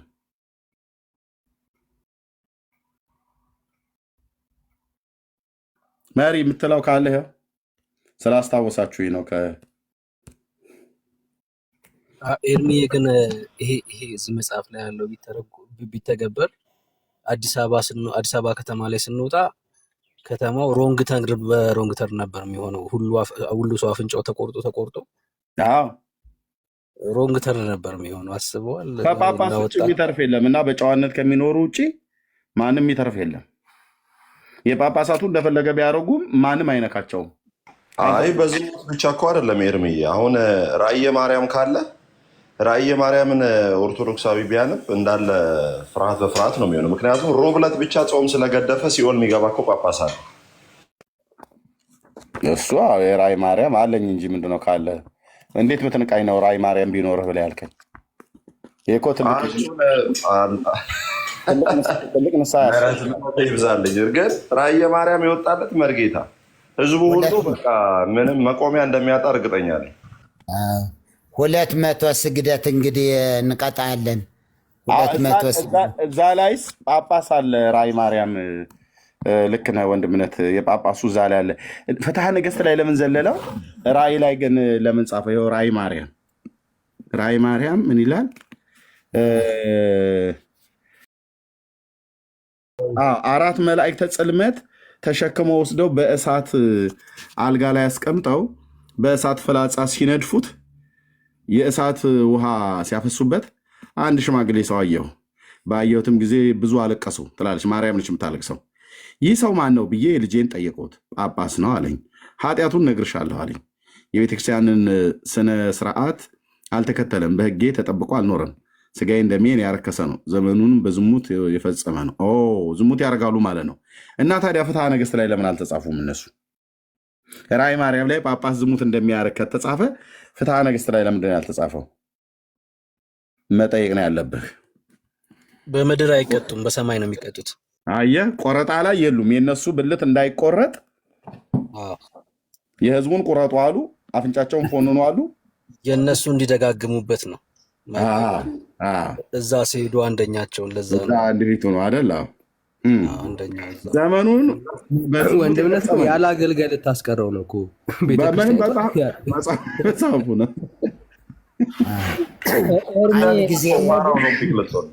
አንድ ጊዜ እዚህ ሲኖዶስ ላይ አቡነ ማትያስ የሚባሉ ነበሩ። አሁን ሞተዋል። አቡነ ማትያስ እና አቡነ ሉቃስ አንዳቸው ህዳር 8 አንዳቸው 28 ነው የሞቱ። ህዳር 28 በተከታታይ ነው እና ፓትርያርክ ነህ ብላኛለች እመቤታችን ብለው ሲኖዶስ ላይ ተናገሩ። አቡነ ጳውሎስ ናቸው ፓትርያርኩ። ግን ፓትርያርክ አድርጌ ሾሜሃለሁ እያለች ሁል ጊዜ ትጠይቀኛለች እና ምን ላድርግ አፈርኩ እና ዛሬ ላይ ግን እንዲሁ አስጨነቀችኝ። እንዲሁ አባቶቼ ይቅርታ አድርጉልኝ፣ ብትቀበሉኝም ባትቀበሉኝም እኔ ግን እንዲሁ የእሷን አደራ ልናገር እና ከዛሬ ጀምሮ ፓትርያርኩ አንተ ነህ ብላኛለች። እንግዲህ ለመቤታችን ከታዘዛችሁ እኔ ምንም እንትን አይለኝም። ይሄ ምን ይመስላችኋል አባቶቼ ብለው አቡነ ጳውሎስ ወንበራቸው ላይ ተቀምጠው እንዴ እዛ እሳቸው ደግሞ ወይዘሮ ሮማን የሚባሉ ነበር ቂርቆስ አካባቢ።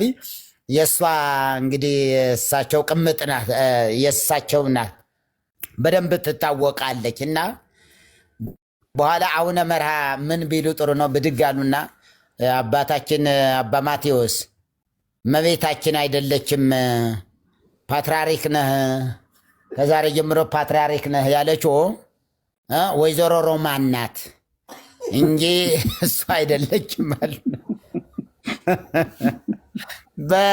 በቃ ሲኖዶስ ላይ ነው ይሄ። ዝም ብሎ ውጭ አንድ ሁለት ሆነው የተናገሩት አይደለም። መርጌታ አቡነ ጳውሎስን ያስታውሳሉ?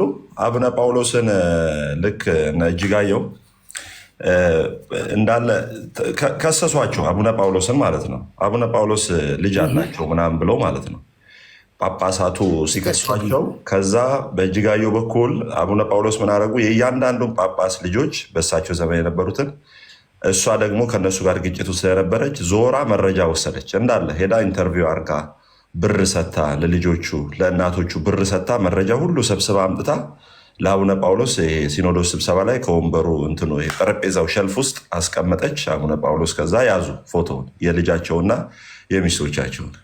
ከዛ ልክ አቡነ ጳውሎስን የሚቃረን ነገር ገና ሊያወሩ እርሶ ሲሉ አቡነ ጳውሎስ መጅለጥ ያደርጉና ፎቶ የልጅና የእናት አቡነ እንትና ይሄ ማን ነው ሲሉ ጸጥ። የሌላ ጳጳስ አቡነ እንትና ይሄ ማን ነው ጸጥ። ከዛ መጨረሻ ላይ ምን ቢሉ ጥሩ ሁልሽም ለቅጣም ነሽ ዝንጀሮ አሉ። ዝንጀሮ እንዳለ ሰልፍ ተሰልፎ የመጨረሻ ሰልፍ ላይ ያለችው ዝንጀሮ የሁሉንም ዝንጀሮ መቀመጫ አይታ ሁልሽም ሙሽልቅ ነሽ አለች፣ የራሷን መቀመጫ ሳታይ። ከዛ በኋላ አቡነ ጳውሎስም የራስሽን ሳታይ እያንዳንድሽ ለቅጣምና ሙሽልቅ ነሽ ብለው ካስታውሱ እጅጋየሁ እንደዛ አድርጋ ነበረ። እውነት ነው። ደግሞ ሌላ እዛው ላይ ቅዱሱ አለው እኛ ወይዘሮ እጅጋየሁ እየበጠበጠችን ነው። እሷ ናት የምትበጠብጠን እዚህ እየገባች። ወይዘሮ እጅጋየሁ ከዚህ በኋላ እዚህ ግቢ እንዳትገባ ትእዛዝ ይተላለፍልን አሉ ጳጳሳቱ በሙሉ። እሷ ናት የምትበጠብጠን፣ የእኛን ወደ እርሶ የእርሶን ወደ እኛ እያመጣች የምትበጠብጠን እሷ ናት። እዚህ ግቢ እንዳትገባ ይደረግ አሉ። በኋላ አቡነ ጳውሎስ ምን አሉ? በቃ ወይዘሮ እጅጋየሁም ማንም አንዲት ሴት እዚህ ግቢ እንዳትገባ ከዛሬ ጀምሮ ትእዛዝ አስተላልፋለሁ አሉ። ጠቅላላ ኧረ አይደለም እኛ አላልንም። የሁሉም አሏቸው እንግዲህ ውስኪ እየያዙ የሚገቡ አላልንም። የእሳቸው የራሳቸው ጉዳይ እንጂ ብለው እንትን ያሉ እና ሁሉም የየራሳቸው አላቸው። እዛኛው ላይ ምን አቡነ አንዳቸው ስማቸው አሁን መጥቀስ አልፈልግም፣ በጣም ታዋቂ አባት ናቸው። አባ እንትና እኮ እፄ ሀዩ እፄ ቀትልን አድርገዋል። ድሮኛ የምናውቃቸው እፄ ሀዩ እፄ ቀትል ስላደረጉ ብልታቸው አይነሳም ነበረ። አይነሳም። ለምን? ያችን አድርገዋል። አሁን ላይ ግን ሰምተናል። መርጌታ እንትና ሲናገር ሰምቻለሁ። እስኪት እንግዲህ ታውቃላችሁ፣ እስኪት ታውቃላችሁ። ግን ምንም አይደለም። ብልት ማለት የወንድ ብልት እስኪት ይባላል በግዕዝ። በቃ እንዲያው ይለይለት እንጂ ምን እና ከዛ መንስኤ እስኪት አስደግመዋል ተብለናል፣ ሰምተናል። ምን ፈልገው ነው? እፄ ሀዩ እፄ ቀትልን አውጥተው መንስኤ እስኪት ያስደገሙ ተባሉ። እዛው ላይ ለምን እዚህ ከተማ አሁን መጥተው እንዴት መንስኤ እስኪት አደረጉ ብለው ጠየቋቸው። እና እንዲህ ነው የሚያደርጉ። በጣም የሚገርም አንዳቸው ያውቁታል። ማን የማን እንደሆነች ደግሞ ለይተው ያውቃሉ። እና እንደዚህ ርኩሰት አለ እና የነሱ የህግ አካል ስለሆኑ እንደዛ ዞር አድርገዋታል እንጂ አሁን እኮ መጠጥ የሚጠጣ ሰውም እኮ እንትን አይልም። ይሰዓር እማዕረግ ይሁን ነው እኮ የሚለው። ለእመ ኮነ መነኩሴ ይሰዓር እማዕረግ፣ መነኩሴ ሆኖ አልኮል ነክ ነገር ከጠጣ ይሰዓር እማዕረግ ይሁን፣ ከክብሩ ከማዕረጉ ይሻር ነው የሚለው። እዚህ አንቀጸ ንስሐ ላይ በብዛት እንደዛ ነው የሚለው። መነኩሴ ሆኖ ወይን ከጠጣ፣ መነኩሴ ሆኖ ጠላ ከጠጣ ለእመሰት የሜሰ ወወይነ ይሰዓር እማዕረግ ይሁን፣ ከክህነቱ የተሻረ ይሁን ነው። ዛሬ ግን ውስኪ ነው የሚጠጡ። ዛሬ በአደባባይ ነው። ዛሬ በግልጽ ነው። ልክ የሲኖዶስ ስብሰባ እነ ሜታ ቢራ እነ ማነው ሜታ ቢራ እና ማነው አንዱ ደግሞ አለ። እነሱ ጠቅላላ ይዘው የሚቀርቡ ያን ነው። 300 ካሳ 300 ካሳ። ይሄው እዚህ ትክክል እንዲህ ናቸው። እግዚኦ መሐረነ ክርስቶስ ከዚህ ይሰውረን። እንግዲህ መጽሐፉ ይሰዓር እማዕረግ ብላችኋል። እዚህ ይዛችሁ ነው የምታስለፈልፉኝ። ታዲያ ታስለፈልፉኝ። ልደት እንኳን ሃፒ በርዝዴ ሲባሉ በብላክ ሌብል ነው። እኛ በጆሊ ጁስ እስካሁን ድረስ በጆሊ ጁስ ወይኔ በላቸው። በርዝዴ ነው ብዬ ባለፈው ተናግሬ አንድ ጴንጤ ጆሊ ጁስ እንኳን ራሱ እንኳን ዞር ብሎ ያየ የለም። በቃ እንትን የሆነ አርቲፊሻል ምናምን ነገር ነው እንትን ያሉት። እዚህ ግን ይኸውልህ ቀንዶ የለ የደብረ ብርሃን የለ። በቃ የነጮቹ የጠመቁት ቆንጅዬ ማንሽ አጸደ ማርያም እስኪ በረዶና አምቧ ነገር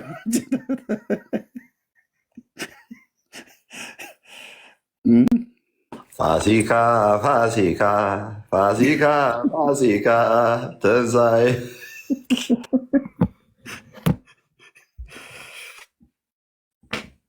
ኤኒዌይ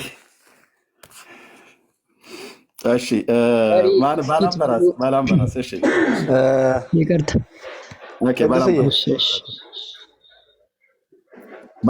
እሺ ባላምበራስ እሺ አይ ፋሪስ ካሉ እርሳቸው ይጭንትን ይበሉና እኔ እቀጥላለሁ። ችግር የለም። እሺ አይ እንትኑ ውስኪው እውነታ ነውና እኔ አንዱ ትልቁ ከወንጌል ጎን ለጎን አንዱ ከጳጳሱ ጋር ያጣላን የፋሲካ የጥምቀት የገና የዘመን መለወጫ ቢያንስ 2 ብላክ ሌብል ይጀዳለሁኝ በሰበካ ጉባኤ ብር በቤተክርስቲያኑ ማለት ነው። አንድ በግ ሙሉ የታረደ ይሄዳል። እንደገና ደግሞ ቁርጥ ደግሞ ለቁርጥ የሚሆን ደግሞ በስነ ስርዓት በኃይለኛው ይሄዳል። ቢራ ቢያንስ 1/4 ካሳ ቢራ አርስቶ ቢያንስ 1/4 ምክንያቱ አርስቶ ይሄዳል። አንዱ ትልቁ ነገር እኔ ጋር የተጣላንበት አንዱ ጳጳሱ ወደ ኢየሩሳሌም ሄዱና ከፋሲካ በኋላ ሲመጡ ጸጥ አልኳቸው። እንደዚህ ማለት ነው። ቆይ ቆሞስ እንደዚህ ማለት ነው። እንደዚህ ማለት ነው። አዎ ልክ ነው። ዋይት ሆርስ ደግሞ የሚባለው ይሄኛው ደግሞ ሬድ ሌብል ነው ምናምን ነገር የሚባለው እስኪ ልክ ሌብል ይሄኛው ጠቆር ያለው ያው ብላክ ሌብል ነው። ይሄኛው ደግሞ ልክ ነው። ይሄ ቦርካ አይቀርም። የደቡብ አፍሪካ ወይ እሱ ልክ ሌብል ነው። ይሄኛው ብላክ የሚባለው ነው። እንደገና እሱ ብቻ አይቀርም። ይሄ የደቡብ አፍሪካ ወይን አለ እንደ በካርቶን የታሸገ እና ቦርካ አለ። እነዚህ ሁሉ አይቀሩም። ቢያንስ ለዚህ ለምግብ ብቻ 60,000 ብር ይመደባል ተገዝቶ የሚሄድበትና የፋሲካ ሁሉ አድባራት እኮ ነው። ሁሉ አድባራት የትኛው አለቃ የተባለ ይንዞ ካልሄደ ይጫራል ማለት ነው።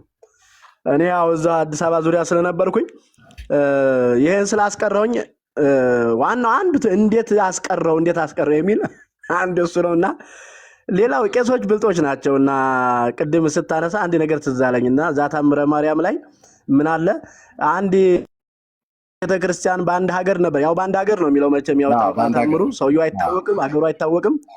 እና አንድ ዘበኛ ነበረ።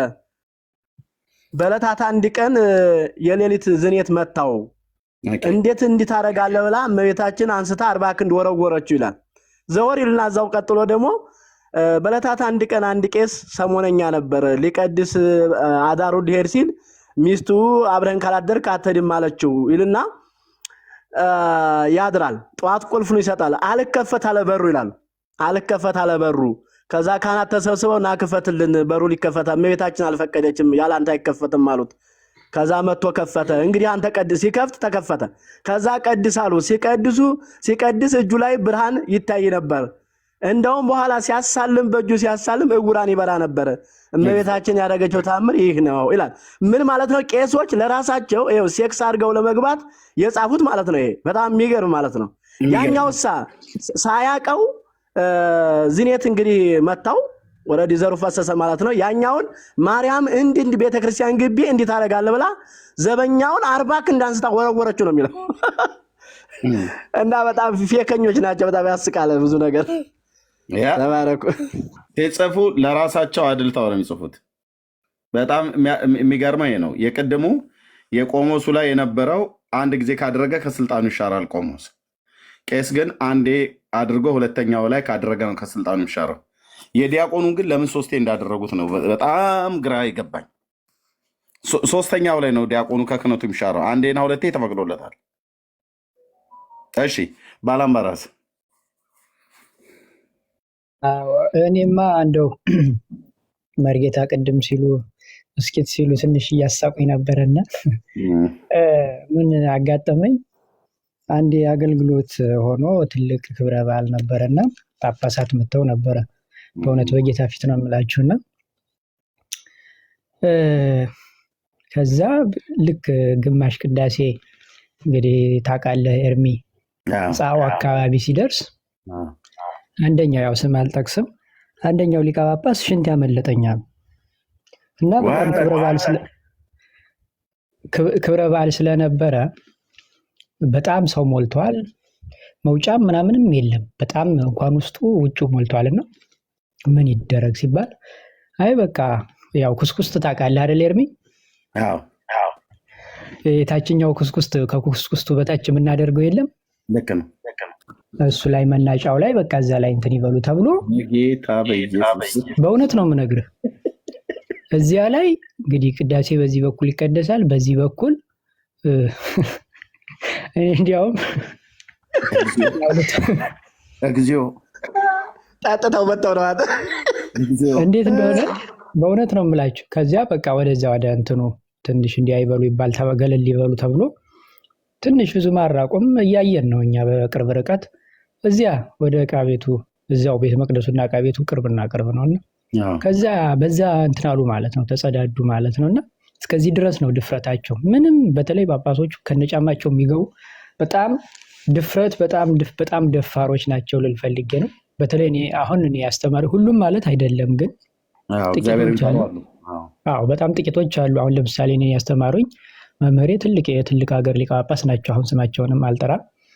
እሳቸው አሁን ጥሩ የሚባሉ ጳጳስ ናቸው። ግን አብዛኛው ማለት ይችላለሁ ከ75 እስከ 80% የሚሆኑት ግን በጣም ደፋሮች ፈሪሃ እግዚአብሔር የሌላቸው ናቸው ለማለት ነው። እና እስኪ ሲሉ ጊዜ ትዝ ብሎኝ ነው።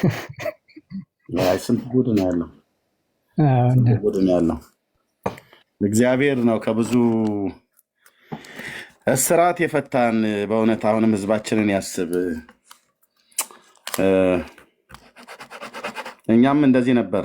እኛም ከነዚህ እንዳንዶቹ ነበርን። እናንተም እንደዚህ ነበራችሁ። አሁን ግን በአምላካችን መንፈስ ታጥባችኋል፣ ተቀድሳችኋል፣ ጸድቃችኋል ብሎ እንዳለው ያንን መጽደቅን፣ ያንን መንጻትን፣ ያንን መቀደስን፣ ይህንን ህይወት የሰጠን የእግዚአብሔር ልጅ ጌታችን ኢየሱስ ክርስቶስ በከበረ የደሙ ፈሳሽነት የኃጢአት ይቅርታን ሰጥቶ ለዘላለም የተቀበለን ጌታ ለዘላለም ስሙ ይባረክ። አሁንም እግዚአብሔር ቤተክርስቲያኒቱን በምሕረት ያስባት። እያሰባትም እንደሆነ የማስበው ሁሉ ቀን እሱ ማሰብ ብቻ ሳይሆን ሰዎችም ደግሞ እውነተኛ ምላሽ ሲሰጡ ነው ለንስሐን ጥሪ። እግዚአብሔር በጣም ብዙ ጊዜ ያንኳኳል። ወደኛ ህይወት መጥቶ የልባችንን በር ያንኳኳል። እንደ ተቋም ይናገረናል፣ እንደ ግለሰብ ይናገረናል። ግን ሰው በጣም ብዙ ጊዜ የእግዚአብሔር ቃል ነው የሚናገረው። እንደምታውቁት በኢዮብ መጽሐፍ ምዕራፍ 33 ቁጥር 14 ላይ ነው የሚናገረው። እግዚአብሔር በሌላ መንገድ ይናገራል፣ ሰው ግን አያስተውልም። እግዚአብሔር ሳይናገርበት የቀረ ጊዜ የለም። የሰው አለማስተዋል ግን ራሱን ሰውየውን መልሶ ጎድቶታል። የቤተክርስቲያን አለማስተዋልን ራሷን ቤተክርስቲያንን መልሶ ጎድቷታል። የእስራኤል ህዝብ አለማስተዋል ራሱ እስራኤልን መልሶ ጎድቶታል። እና አስተዋይ ልቦናና ሰሚ ጆሮ እግዚአብሔር ይስጣችሁ ብሎ እንዳለ ሰሚ ጆሮና አስተዋይ ልቦና በጣም ሰው ሰምቶ እግዚአብሔር ተመለስ ብሎ ባለው ጎዳና ላይ ሳይመለስ ሲቀር ራሱ ሰውየው ሄዶ መጨረሻ ላይ ራሱን በራሱ ነው የሚጎዳው። ይህንን ከእስራኤል ህዝብ መማር አለብን። በቀደመው ኪዳን፣ በአዲስ ኪዳን ደግሞ ከክርስቶስ አብያተ ክርስቲያናት በተለይ 7ቱ አብያተ ክርስቲያናት በጣም ልንማርባቸው ይገባል። ሁለቱ አብያተ ክርስቲያናት ብቻ ናቸው የንስሐ መልእክት ያልመጣላቸው ከ7ቱ። 5ቱ ግን በጣም ስም ያላቸው የለበሱ የመሰላቸው ራቁታቸውን የሆኑ ያዩ የሚመስላቸው ዕውሮች የሆኑ እንደነ ሎዶቅያ፣ እንደነ ሰምርኔስ እንደነ ሰርዴስ አይነቶቹ አብያተ ክርስቲያናት በጌታ ፍቅር ልባችን ነደደ ተቃጠለ ብላ የምትለውም ኤፌሶም ከቀደመ ፍቅሯ ወድቃ ጌታ ለንስሐ የሚሆንን ህይወት ሰጥቷቸው አልተጠቀሙበትም። ዛሬ እነዛ አብያተ ክርስቲያናት ታሪክ ሆነው ነው የቀሩት። ያው ቱርክ በሚባል ሀገር ውስጥ ታሪክ ሆነው ነው የቀሩት። በቃ የፈረሰው ፍርስራሾቹን ሰው ሄዶ የሚጎበኛቸው ለምን ጠፉ? ለምን ከትውልድ ትውልድ አልቀጠሉም? ለምን በዚህ 2000 ዓመት ውስጥ አልቀጠሉም? እነ ቅዱስ ጳውሎስ በስብከታቸው ከተከሏቸው አብያተ ክርስቲያናት ውስጥ አንድ እንኳን ለስም የቀረ የለም። ታሪክ ሆነው ነው የቀሩት። ለምን ብትሉ ቤተክርስቲያን የተሰጣቸው የንስሐ ህይወት አለ። ከወዴት እንደወደቅ ማለፊያ አድርገው በገና እንደሚጫወት ሰው ሆነህላቸዋል ብሎ እንዳለው ማለት ነው። ሄደው ያሾፉበት ነበር። በኢሳይያስ ላይ ያላግጡበት ነበረ። ኦኬ። እንደውም በሁለተኛ ዜና መጽሐፍ ምዕራፍ 36 ላይ ቁጥር 15 የአባቶቻቸው አምላክ እግዚአብሔር ለሕዝቡና ለማደሪያው ስላዘነ ይላል። በማለዳ ተነስቶ በመልእክተኞች እጅ መልእክቱን ወደ እነሱ ይልክ ነበር። እነሱ ግን ፈውስ እስከማይገኝላቸው ድረስ ቃሉን ያቃልሉ፣ በነቢያቱ ያፌዙ ነበር ይላል። ይሄ የፌዘኝነት መንፈስ ማለት ነው። ያፌዙባቸው ነበር። ኢሳያስም ሲነግራቸው እንደውም በምድር ላይ የሚሆነውን ከሰራዊት ጌታ ከእግዚአብሔር ዘንድ ሰምቻለሁና በምድር ላይ የሚሆነውን ጥፋት ከሰራዊት ጌታ ከእግዚአብሔር ሰምቻለሁና እስራት እንዳይጸናባችሁ አታፊዙ አላቸው። የሚያፌዘውን ትውልድ ማለት ነው። ዛሬ ትልልቆች ያፌዛሉ። ትናንትና እናንተ ተወልዳችሁ ማናችሁ ኤርሚያስ እንዴ ምን ነው እንደዚህ እንትን ሽቅብ እንትን አላችሁ ይላሉ። በሁለተኛ ዜና መጽሐፍ ምዕራፍ 36 ቁጥር 15 ቅድም ያልኩት ማለት ነው። ሎክ ጋይስ የአባቶቻቸው አምላክ እግዚአብሔር ቅድም በቃሌ ነው ያልኩት ለሕዝቡና ለማደሪያው ስላዘነ በማለዳ ተነስቶ በመልእክተኞች እጅ ወደ እነርሱ ይልክ ነበር። ምን ቃሉን መልእክቱን፣ ያው በኤርምያስ 7:25 ላይ እንደተናገረው ማለት ነው። ከግብፅ ምድር ከወጡበት ጊዜ ጀምሮ በየማለዳ ማልጄ ነቢያትን ላኩባቸው። እነዘበነ የሚቀልዱበት ጥቅስ ማለት ነው። ማልጄ ነቢያትን ላኩባችሁ ብሎ ያለው ማለት ነው። ምን አስይዞ መልእክት። እነርሱ ግን የእግዚአብሔር ቁጣ በሕዝቡ ላይ እስኪወጣ ድረስ ፈውስ እስከማይገኝላቸው ድረስ በእግዚአብሔር መልእክተኞች ይሳለቁ፣ ቃሉንም ያቃልሉ፣ በነቢያቱም ያፌዙ ነበር ይላል። ዋት በነ ኤርሚያስ ነው የሚያፌዙት? በነ ኢሳያስ? አዎ ያፌዛሉ። በሙሴ ነው የሚያፌዙት? ያሙታል። ሰው ክፉ ነው ወንድሞች እናቶች። በሕዝቅኤል ነው የሚያላግጡበት? ያላግጡበት ነበር። ያፌዙ ነበር። አታፊዙ አላቸው። እስራት ይጸናባችኋል። በመልእክተኞች ያፌዙ ነበር። የሚያፌዘውንስ ትውልድ እግዚአብሔር የከለዳውያን ንጉሥ አመጣባቸዋል። ከዛስ እነሱና ጎልማሶቻቸውን በቤተ መቅደስ ውስጥ በሰይፍ ገደላቸው። ጎልማሳውና ቆነጃጅቱን፣ ሽማግሌውን፣ አሮጊቱን አልማረም፣ ሁሉም በእጁ አሳልፎ ሰጠ። ብራዘር ቅጣቱ ከባድ ነው ስልህ ማን እንደሆንኩ አታቀኝም። ማን እንደሆነን አንተዋወቅም። በጌታ የሆንም ብቻ ነው የምንተዋወቅ። በተለይ እግዚአብሔርን ቃል ስንነግራችሁ የምታሾፍ ትውልድ፣ የምታፌዝ ትውልድ አልኩ። አታመልጥም ከእግዚአብሔር ፍርድ። እኛ ምናልባት ላንኖር እንችላለን። አታመልጥም ከእግዚአብሔር ፍርድ። ይሄ ያው የእግዚአብሔርን ቃል ነው። እኔና ወንድሞቼ እህቶቼ እዚህ ቁጭ ብለን የምንነግራችሁ። የአፌዘ ትውልድ በሰይፍ ስለት ነው የተገደለው። አመጣባቸው የከለዳውያንን ንጉሥ። ጎልማሶቻቸውን በቤተ መቅደስ ውስጥ በሰይፍ ገደላቸው። ቤተ መቅደሱ ውስጥ ሸሽተው ሄደው ገብተው ማለት ነው። ከባድ ፍርድ ነው የሚጠብቀው ወንድሞቼና እህቶቼ። ከባድ ፍርድ ነው የሚጠብቀው። ምክንያቱም ከእግዚአብሔር ፍርድ የሚያመልጥ የለም። ማንም አያመልጥም። ማንም አያመልጥም። ፌዘኛ ትውልድ ሳይቀጣ አይቀርም። ፌዘኛ ትውልድ ሳይቀጣ አይቀርም። እሺ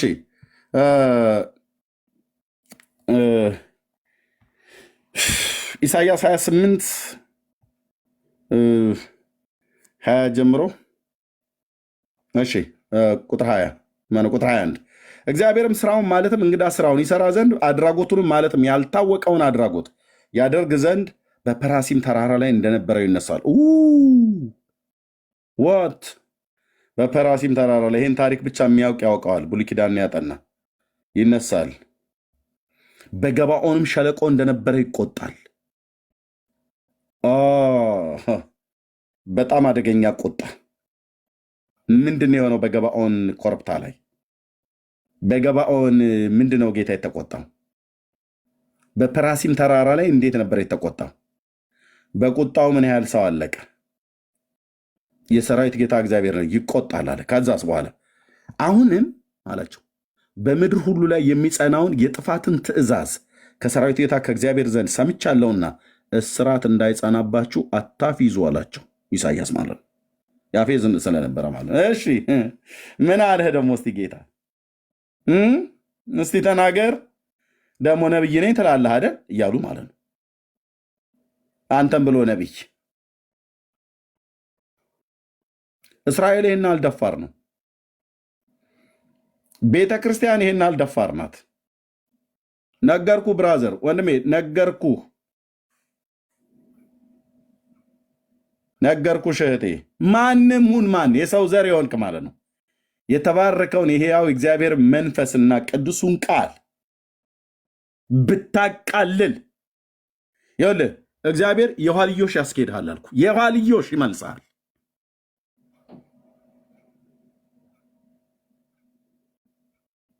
ቤተ ክርስቲያን የእግዚአብሔርን ቃል አልሰማ ብላ ለእንዲህ አይነት ውርደት ለእንዲህ አይነት ስንት ጊዜ ተለመነች። የኢትዮጵያ ቤተክርስቲያን በተለይ ኦርቶዶክስ ለንስሐ ስንት ጊዜ ከእንዲህ እነዚሁ አይነት ጉዳቸው ነው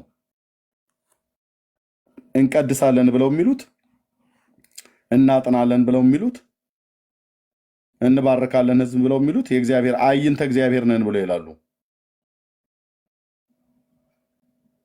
ወንድሞቼ እናቶቼ በዘመናችን ይኸውልህ ጴንጤነት ቢሆን በእግዚአብሔር ቃል ላይ የምቀልድ ከሆንኩ ከእግዚአብሔር ፍርድ ማንም አያመልጠው።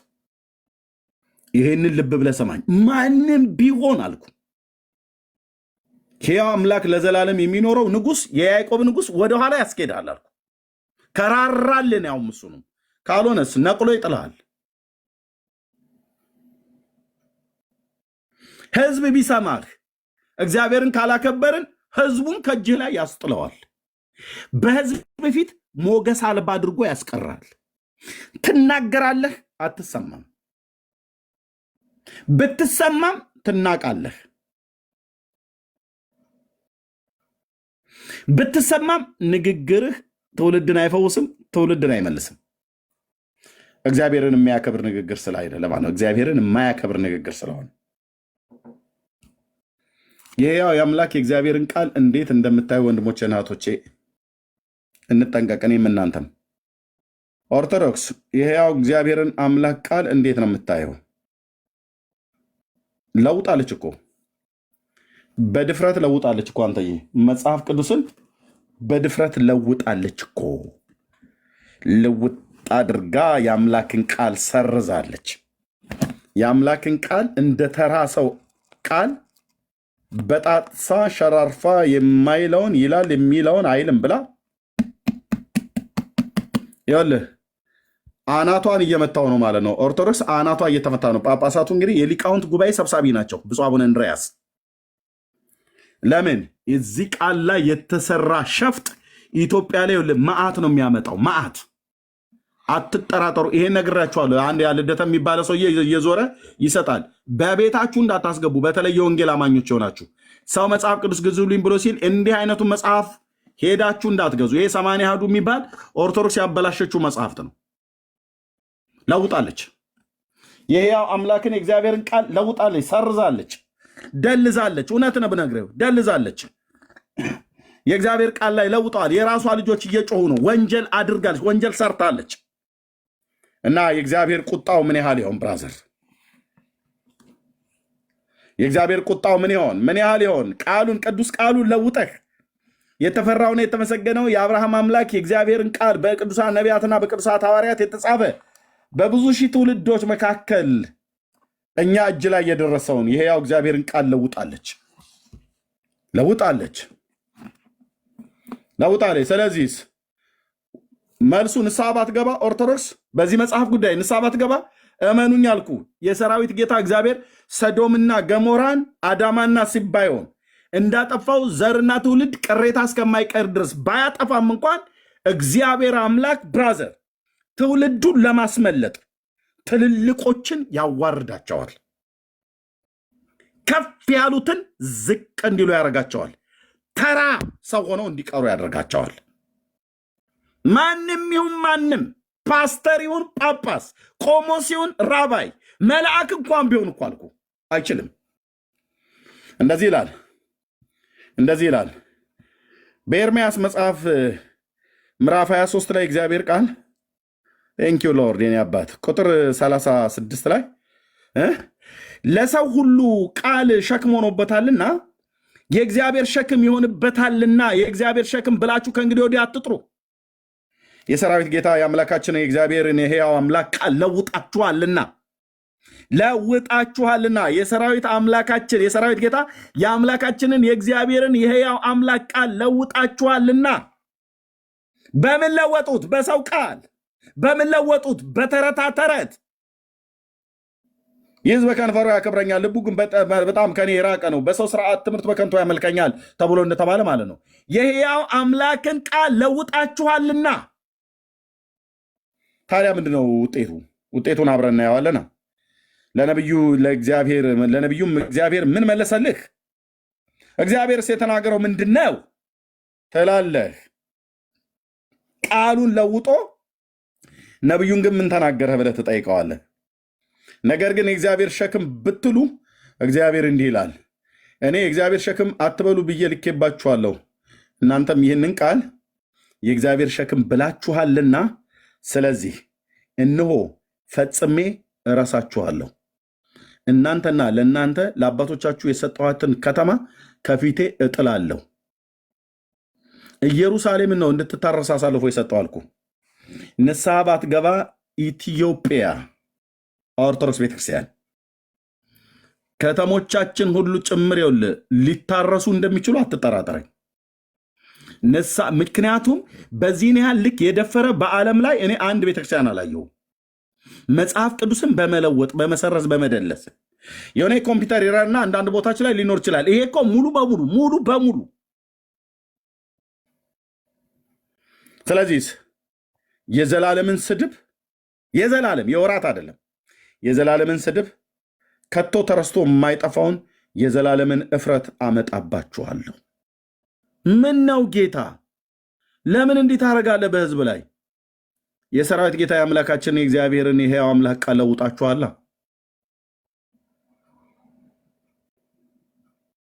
ብድራቱ ይኸው ልጆቻችሁን እናንተና ልጆቻችሁን ፈጽሜ እረሳችኋለሁ።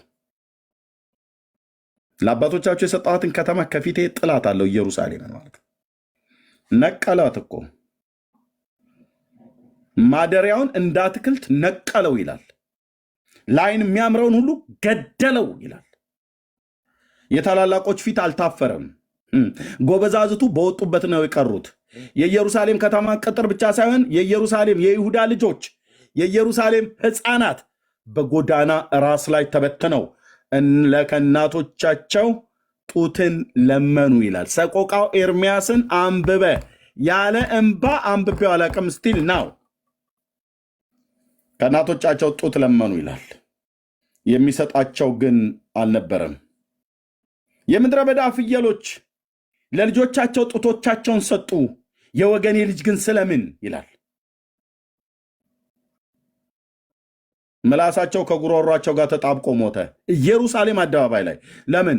እግዚአብሔር የመቅሰፍቱን እሳት በያዕቆብ ቤት ላይ አነደደ፣ ማደሪያውን በእሳት።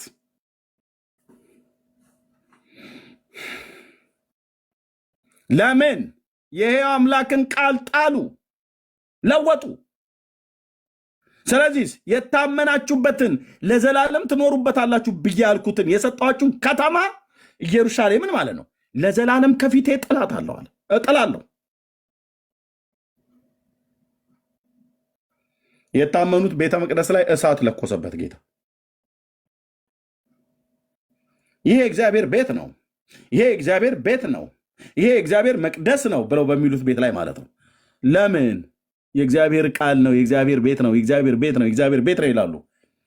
መልእክቱ ግን መንገዳችሁና ስራችሁን አሳምሩ፣ በዚህ ስፍራ እንዳሳድራችሁ፣ ንጹህ እንደምን አታፍስሱ፣ ክፉ እንዲሆኑባችሁ እንግዶችን አማልክትን አታምልኩ፣ ለአባቶቻችሁ በሰጠኋት በዚህ ምድር ላይ አሳድራችኋለሁ። እናንተ ግን እምቢ ብላችኋልና እናስ ይህንም ቤት በስሜ ወና እንዲሆን ምያለሁ አለ። ቤትህን ጌታ ሆይ ቤትህን፣ አዎ እጥለዋለሁ፣ ቤቴን ከፊቴ ሽንኩርት አትክልት እንደሚነቀል ነቅለዋለሁ ቤቱን አለችው። እንዲህ ምን ነው ገባዖን ኮረብታ ላይ ተገልጠ ለሰለሞን ልቤም አይኔም በዚህ ቤት ላይ ይኖራል ብለህ አልነበረም እንዴ? ልናስታውሰው አንችልም። እንደዛ እንኳን ብለህ ብጠይቀው አዎ ብዬ ነበር፣ ልክ ነው ብሎት ነበር። በገባዖን ኮረብታ ላይ 2 ጊዜ ተገልጦለት ለሰለሞን አይኔም ልቤም በዚህ ቤት ላይ ይሆናል፣ ማንም ከምድር ዳርቻ መጥቶ ቢጸልይ በዛ እኔ እሰማለሁ። ቤተ መቅደሱ ከአምቦ ድንጋይ የተሰራ እንዳይመስል ብራዘር፣ ድንጋዮች እንኳን ያማሩ ድንጋዮች ናቸው። በአንደኛ ዜና መጽሐፍ ምዕራፍ 13 ላይ አልጀምረውም እዛ ከገባው ድንጋዮቹ እንኳን ብቻ ማለት ነው። የሰለሞን ቤተ መቅደስ የተሰራበት ማለት ነው። ሁለተኛውን ቤተ መቅደስ የተሰራበት ደቀ መዛሙርቱ እንኳን ሁሉ ጭምር ሳይቀር ጌታችን ኢየሱስ ክርስቶስን እያያቸው ነው። የቤተ መቅደሱ ድንጋዮች እንዴት እንደሚያምሩ በሽልማት ያጌጡ ነበሩ። ብራዘር ሁለቱንም ነቅሎ ጣለው። እነ ጴጥሮስ አየህ ጌታው እያየው ነው እንዴት እንደሚያምሩ የቤተ መቅደሱ ድንጋዮች፣ ከተማይቱ የተሰራችበት ድንጋዮች ብሎ ሲል የመጀመሪያውን በባቢሎን ሁለተኛውን በሮማውያን። አንተ ካምቦ ድንጋይ በሰራው ቤት ነው የምትመካው አይደለ? እግዚአብሔር የሌሊት ወፍ መፈንጫ ያደርገዋል አልኩ። የሕያው አምላክ የእግዚአብሔርን ቃል ለውጠህ ጴንጤ ብትሆን አትሰነብትም። ስለ ብራዘር ኦርቶዶክስ ብትሆን አትሰነብትም። ካቶሊክ ብትሆን አትሰነብትም። እግዚአብሔር የቁጣውን በትር በእስራኤል ላይ ቃሉን ለውጠውበት በእስራኤል ላይ ያመጣ ጌታ እነ ነቢዩ ኤርምያስ 40 ዓመት ሙሉ ትንቢት ተናግረው የት አለ ስትለፈልፉ የነበሩት ሟርታችሁ ስታወሩ የነበሩት ብለው ከ40 ዓመት በኋላ ነው ፍጻሜ የመጣው። የት አለ ያ የኬልቅያስ ልጅ ማነው? ኤርምያስ ነው ማነው የሚባለው? የብረት ቀንበር እየሰራኛ ላይ ሲያሟርትብን የነበረው 70 ዓመት ደግሞ ትማረካላችሁ እያለ ትንቢት ሲናገር ነበረ። እኔ ልቤ ቀልቤ ደስ የሚለው የሐናንያ የሚባል ሰው ሲሰብክ ነው እያሉ ሟርተኛውን ሲያደንቁ ጻድቁን ሲደበድቡ ነበር። ሟርተኛውን ሲያደንቁ ጻድቁን ጭቃ ጉድጓድ ውስጥ ጨምረው ከተማይቱ እስከተያዘችበትና እስከተቃጠለችበት ጊዜ ድረስ ልብ ብለህ ስማኝ ወንድሜ፣ ልብ ብለህ ስማኝ ህዝቤ፣ ከተማይቱ እስከተያዘችበት ድረስ ብጣሽ ቂጣ እየሰጠው ጭቃ ጉድጓድ ውስጥ ከቶት ነበር ኤርምያስን። 70 ዓመት ነው የሚሆነው። ትማረካላችሁ ወደ ባቢሎን። ናቡከደነጾር ይመጣል። ከእጃችሁ ፈርዖን አያድናችሁም። ወደ ሰራዊት ጌታ ወደ እግዚአብሔር ተመለሱ። ንጉሱ የይሁዳ ንጉስ ወሰድ መለስ የሚያደርግ የይሁዳ ንጉስ ሴዴቅያስ የታሉ ነቢያት አሉት። የታሉ ነቢያትህ? ክፉ ነገር አይመጣም ብለው ሲናገሩ ትንቢት ሲናገሩ የነበሩ ነቢያት የታሉ? ፈርዖን ከእጃችሁ አያስመልጣችሁም፣ ከእጁ አያስመልጣችሁም። ናቡከደነጾርን አመጣለሁ፣ ፈርዖንን መረኮዘዋለሁ ብለህ ብትል የተቀጠቀጠ ሸምበቆ ነው፣ መልሶ ይወጋል። ተመልሶ ወደ ጌታ አላቸው። ኦርቶዶክስ ወደ እግዚአብሔር ተመለሺ፣ ወደ እግዚአብሔር ተመለሱ፣ ወደ እግዚአብሔር ተመለሱ። ጥቁር መልበስ ያለባችሁ ባለፈው እርስ በርስ ተጨቃጭቃችሁ ተደባድባችሁ ጳጳሳቱን ትባሉበት ጥቁር ለብሳችኋል። አሁን ነው ማቅ መልበስ። በዚህ በእግዚአብሔር ቃል ላይ ቀልደዋል። ቤተክርስቲያኒቱ እንደ ቤተክርስቲያን ቀልዳለች።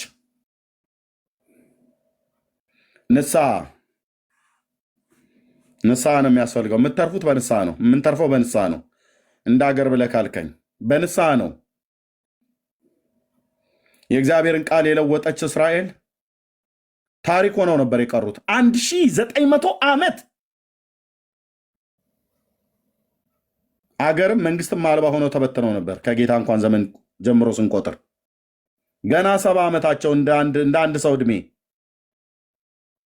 እዚህ ውስጥ የ90 ዓመትና የ80 ዓመት ሰው ቤት ውስጥ ቁጭ ብሎ የሚሰማ ሽማግሌ አባቶች ወይ እናቶች ቢኖሩ እስራኤልን ዳግም ከተመሰረተችበት በዕድሜ ትበልጣላችሁ እናንተ።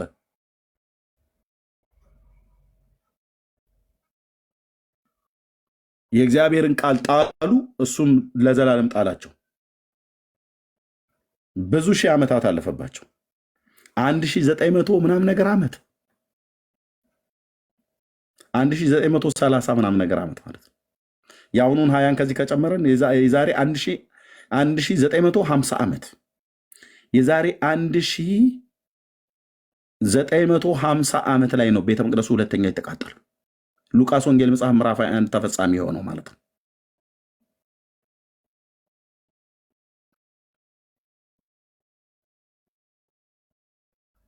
በዘመናችሁ ወንድሞች ለእግዚአብሔር ቃል እንጠንቀቅ፣ ለእግዚአብሔር ቃል እንታዘዝ፣ ለእግዚአብሔር ቃል ተጠንቀቁ፣ ለእግዚአብሔር ቃል ታዘዙ። እኔም እጠነቀቃለሁ እና እኔም እታዘዛለሁ። ቤተክርስቲያን ንስሐ ተሰጧት፣ ንስሐ ልገባ ብላ አምጻለች። የወንጌል አማኝ ወንድሜ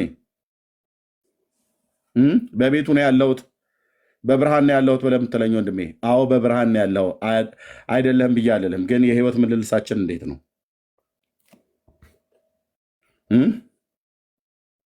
የህይወት ምልልሳችን እንዴት ነው? ታማኝ ነህ ለሚስትህ? ታማኝ ነሽ ለባልሽ? ታማኝ ነህ ለእጮኛ? ታማኝ ነሽ ለእጮኛሽ?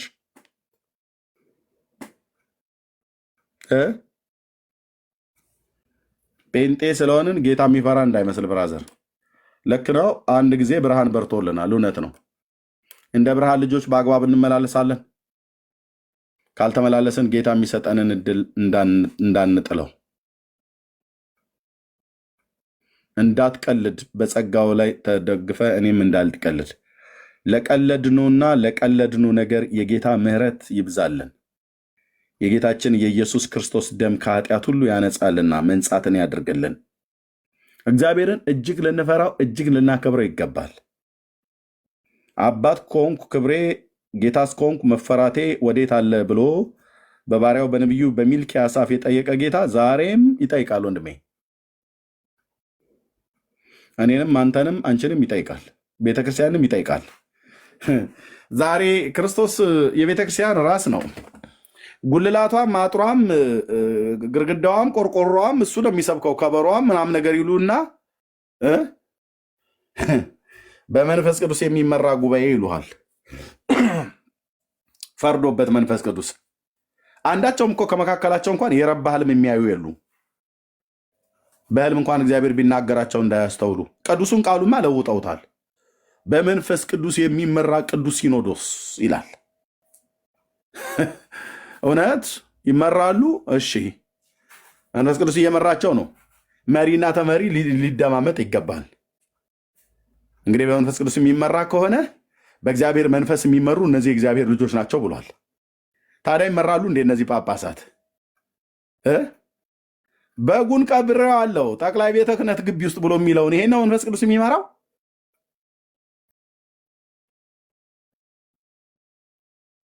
እግዚአብሔር አይዘበትበትም። ወንድሞች እናቶች፣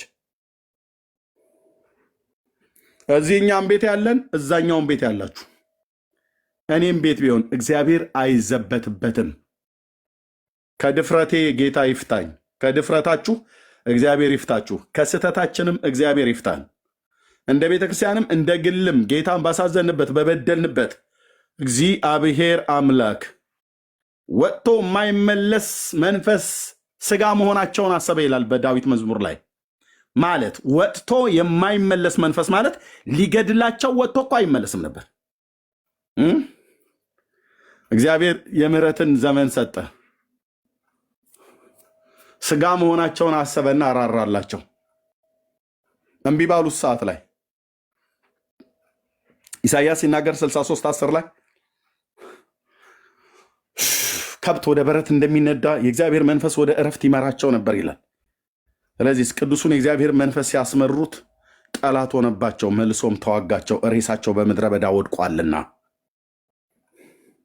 ይህን ቃል ነው ቅዱስ ጳውሎስ ወስዶ በዕብራውያን መልእክት መጽሐፍ ምዕራፍ 3 ላይ ሲናገር ከቁጥር 15 ጀምሮ በተለይ ሰምተው ያስመረሩ እነማን ነበሩ? በሙሴ ተመርተው ከግብፅ የወጡ አይደሉምን? ባለመታዘዛቸው ጠንቅ ሊገቡ እንዳልተቻላቸው እናውቃለን። ወንድሞች ሕያው እግዚአብሔርን የሚያስክዳችሁ ክፉና የማያምን ልብ በእናንተ ባንዳች እንዳይኖር ተጠንቀቋል። ምዕራፍ 2 ላይ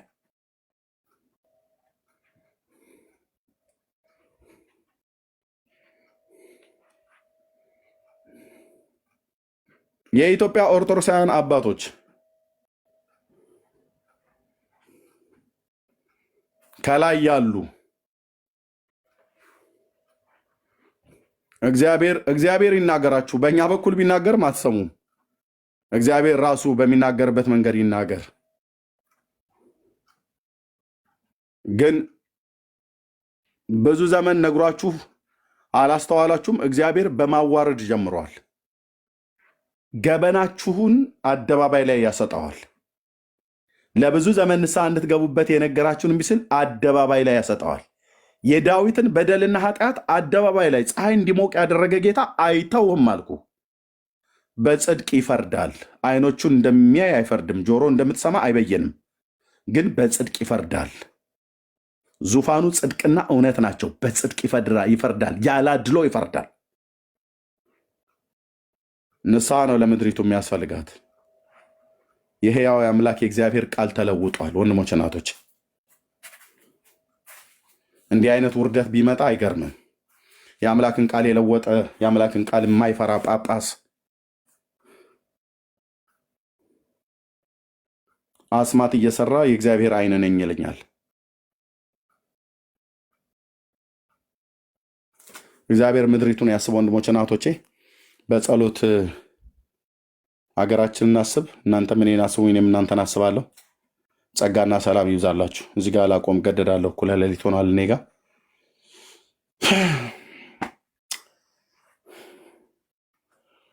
ድፍረታችንን እግዚአብሔር ይፈውሰን። በእውነት ነው የምለው። ድፍረት ድፍረት ድፍረት ድፍረት ድፍረት ከኔ ጀምሮ ምድሪቱም ላይ ኢትዮጵያውያን፣ ኤርትራውያን ወንድሞች እናቶች፣ ኦርቶዶክሳውያን ወንጌላውያን አማኞች ድፍረት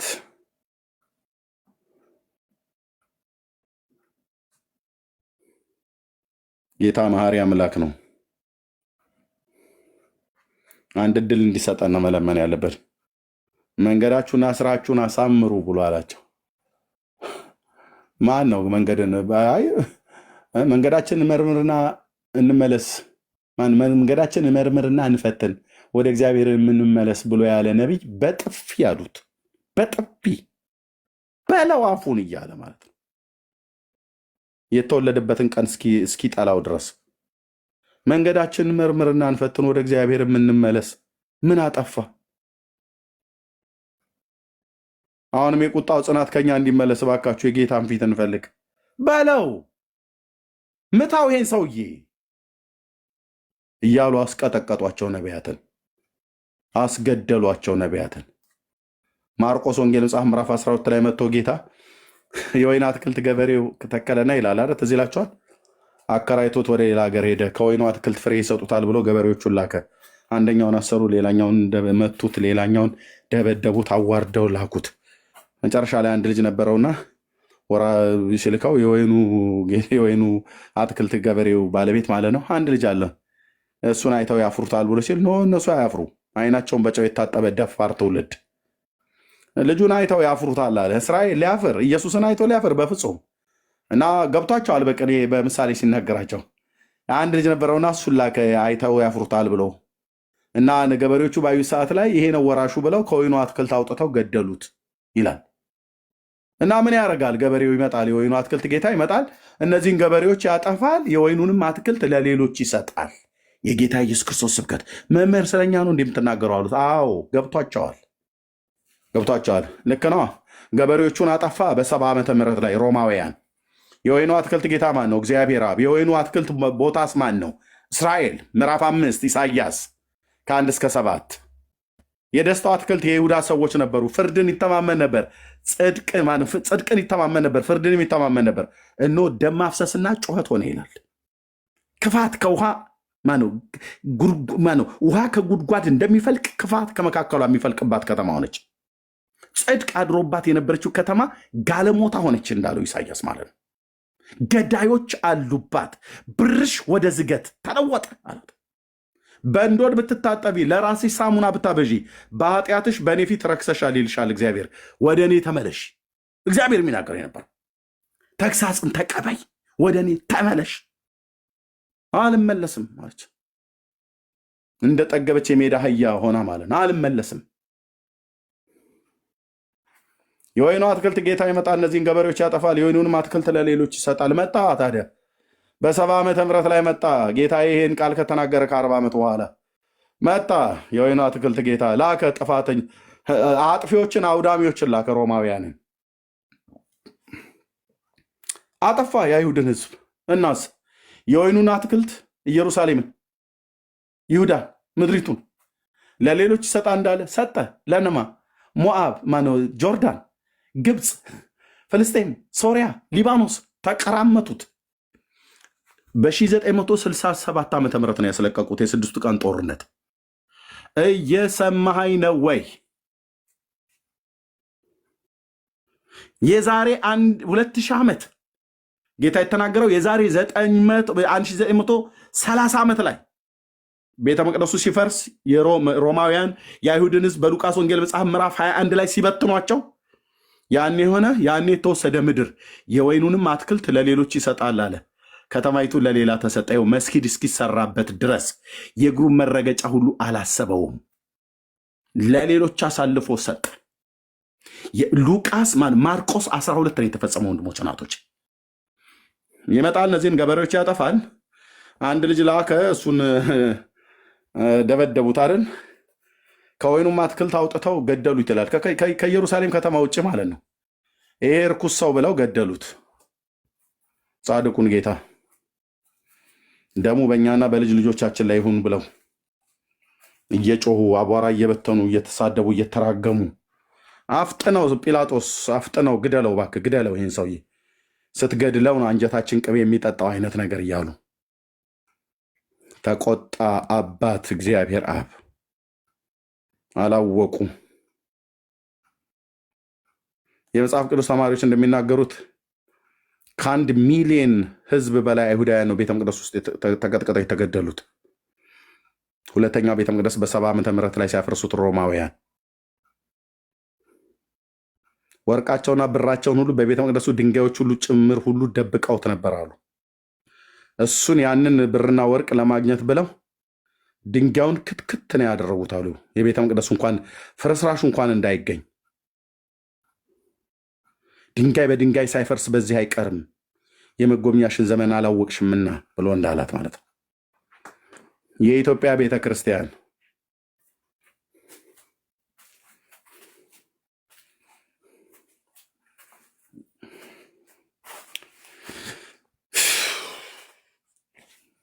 አምላኬ አምላኬ አምላኬ አምላኬ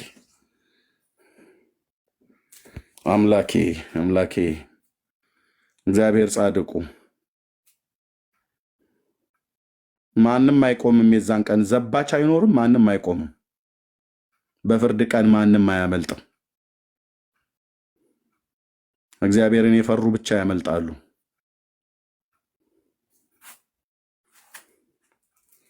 ለምድሪቱ ንስሐ ነው የሚያስፈልጋት። ይሄ መጽሐፍ እንደዚህ አውርተኑ ምን ተው መስሏችሁ? በዚህ መጽሐፍ ብቻ ጉዳይ በምን እንደመጣብን አናቅም ብላ ልንችላል እንጂ ገና በዚህ መጽሐፍ ጉዳይ የኢትዮጵያ ምድር በጣም ብዙ መከራዎችን ነው የምትቀበለው። በጣም ብዙ ከዚህ በኋላ እንኳን በጣም ብዙ መከራዎችን ነው የምትቀበለው። ለዚህ ዋይ ብለን ንስሐ ገብተን ለተሰረዘው እንደ ህዝብ እንደ ሀገር ጌታን ይቅርታ ካልጠየቅን ይኸው እግዚአብሔር ምስክር ነው አልኩ። በዚህ መጽሐፍ ጉዳይ የኢትዮጵያ ምድር እጅግ የከፉ መከራዎችን ሁሉ ትቀበላለች፣ አታመልጥም። መትረፊያውና ማምለጫው ንስሐ ብቻ ነው። ኃጢአትን ተናዞ በእግዚአብሔር ፊት ይቅርታን ከጠየቅን በክርስቶስ ኢየሱስ ደም የማይሰራ ኃጢአት የለም። ይህን መጽሐፍ ሰብስባ ገድላት ድርሳናቱን ብቻ አይደለም፣ ይህን መጽሐፍ ሰብስባ ጥራት የጎደላቸው ናቸው ብላችሁ እነዚህም ብቻ አይደለም፣ ይሄም ጥራት እንዲጎላው አድርጋለች። ብራዘር መምህራኖቿ ሁሉ እንኳን ይሄኛውን መልሳ ታሳትምልን ይሄኛውን ጤነኛ እያለች ልክ ነው። ተጨማሪ ከተባሉት ዲትሮካኖኒካል መጽሐፍት ውጭ ሌላው ይሄኛው ጤነኛ ነው። መካከል ላይ ከጨመሩት ውጭ ይሄኛው ጤነኛ ነው። ይሄ ግን ሙሉ በሙሉ ጤነኛ አይደለም። ሙሉ በሙሉ ጤነኛ የሆነ መጽሐፍ ቅዱስ አላት፣ ጤነኛ ያልሆነ መጽሐፍ ቅዱስ አላት።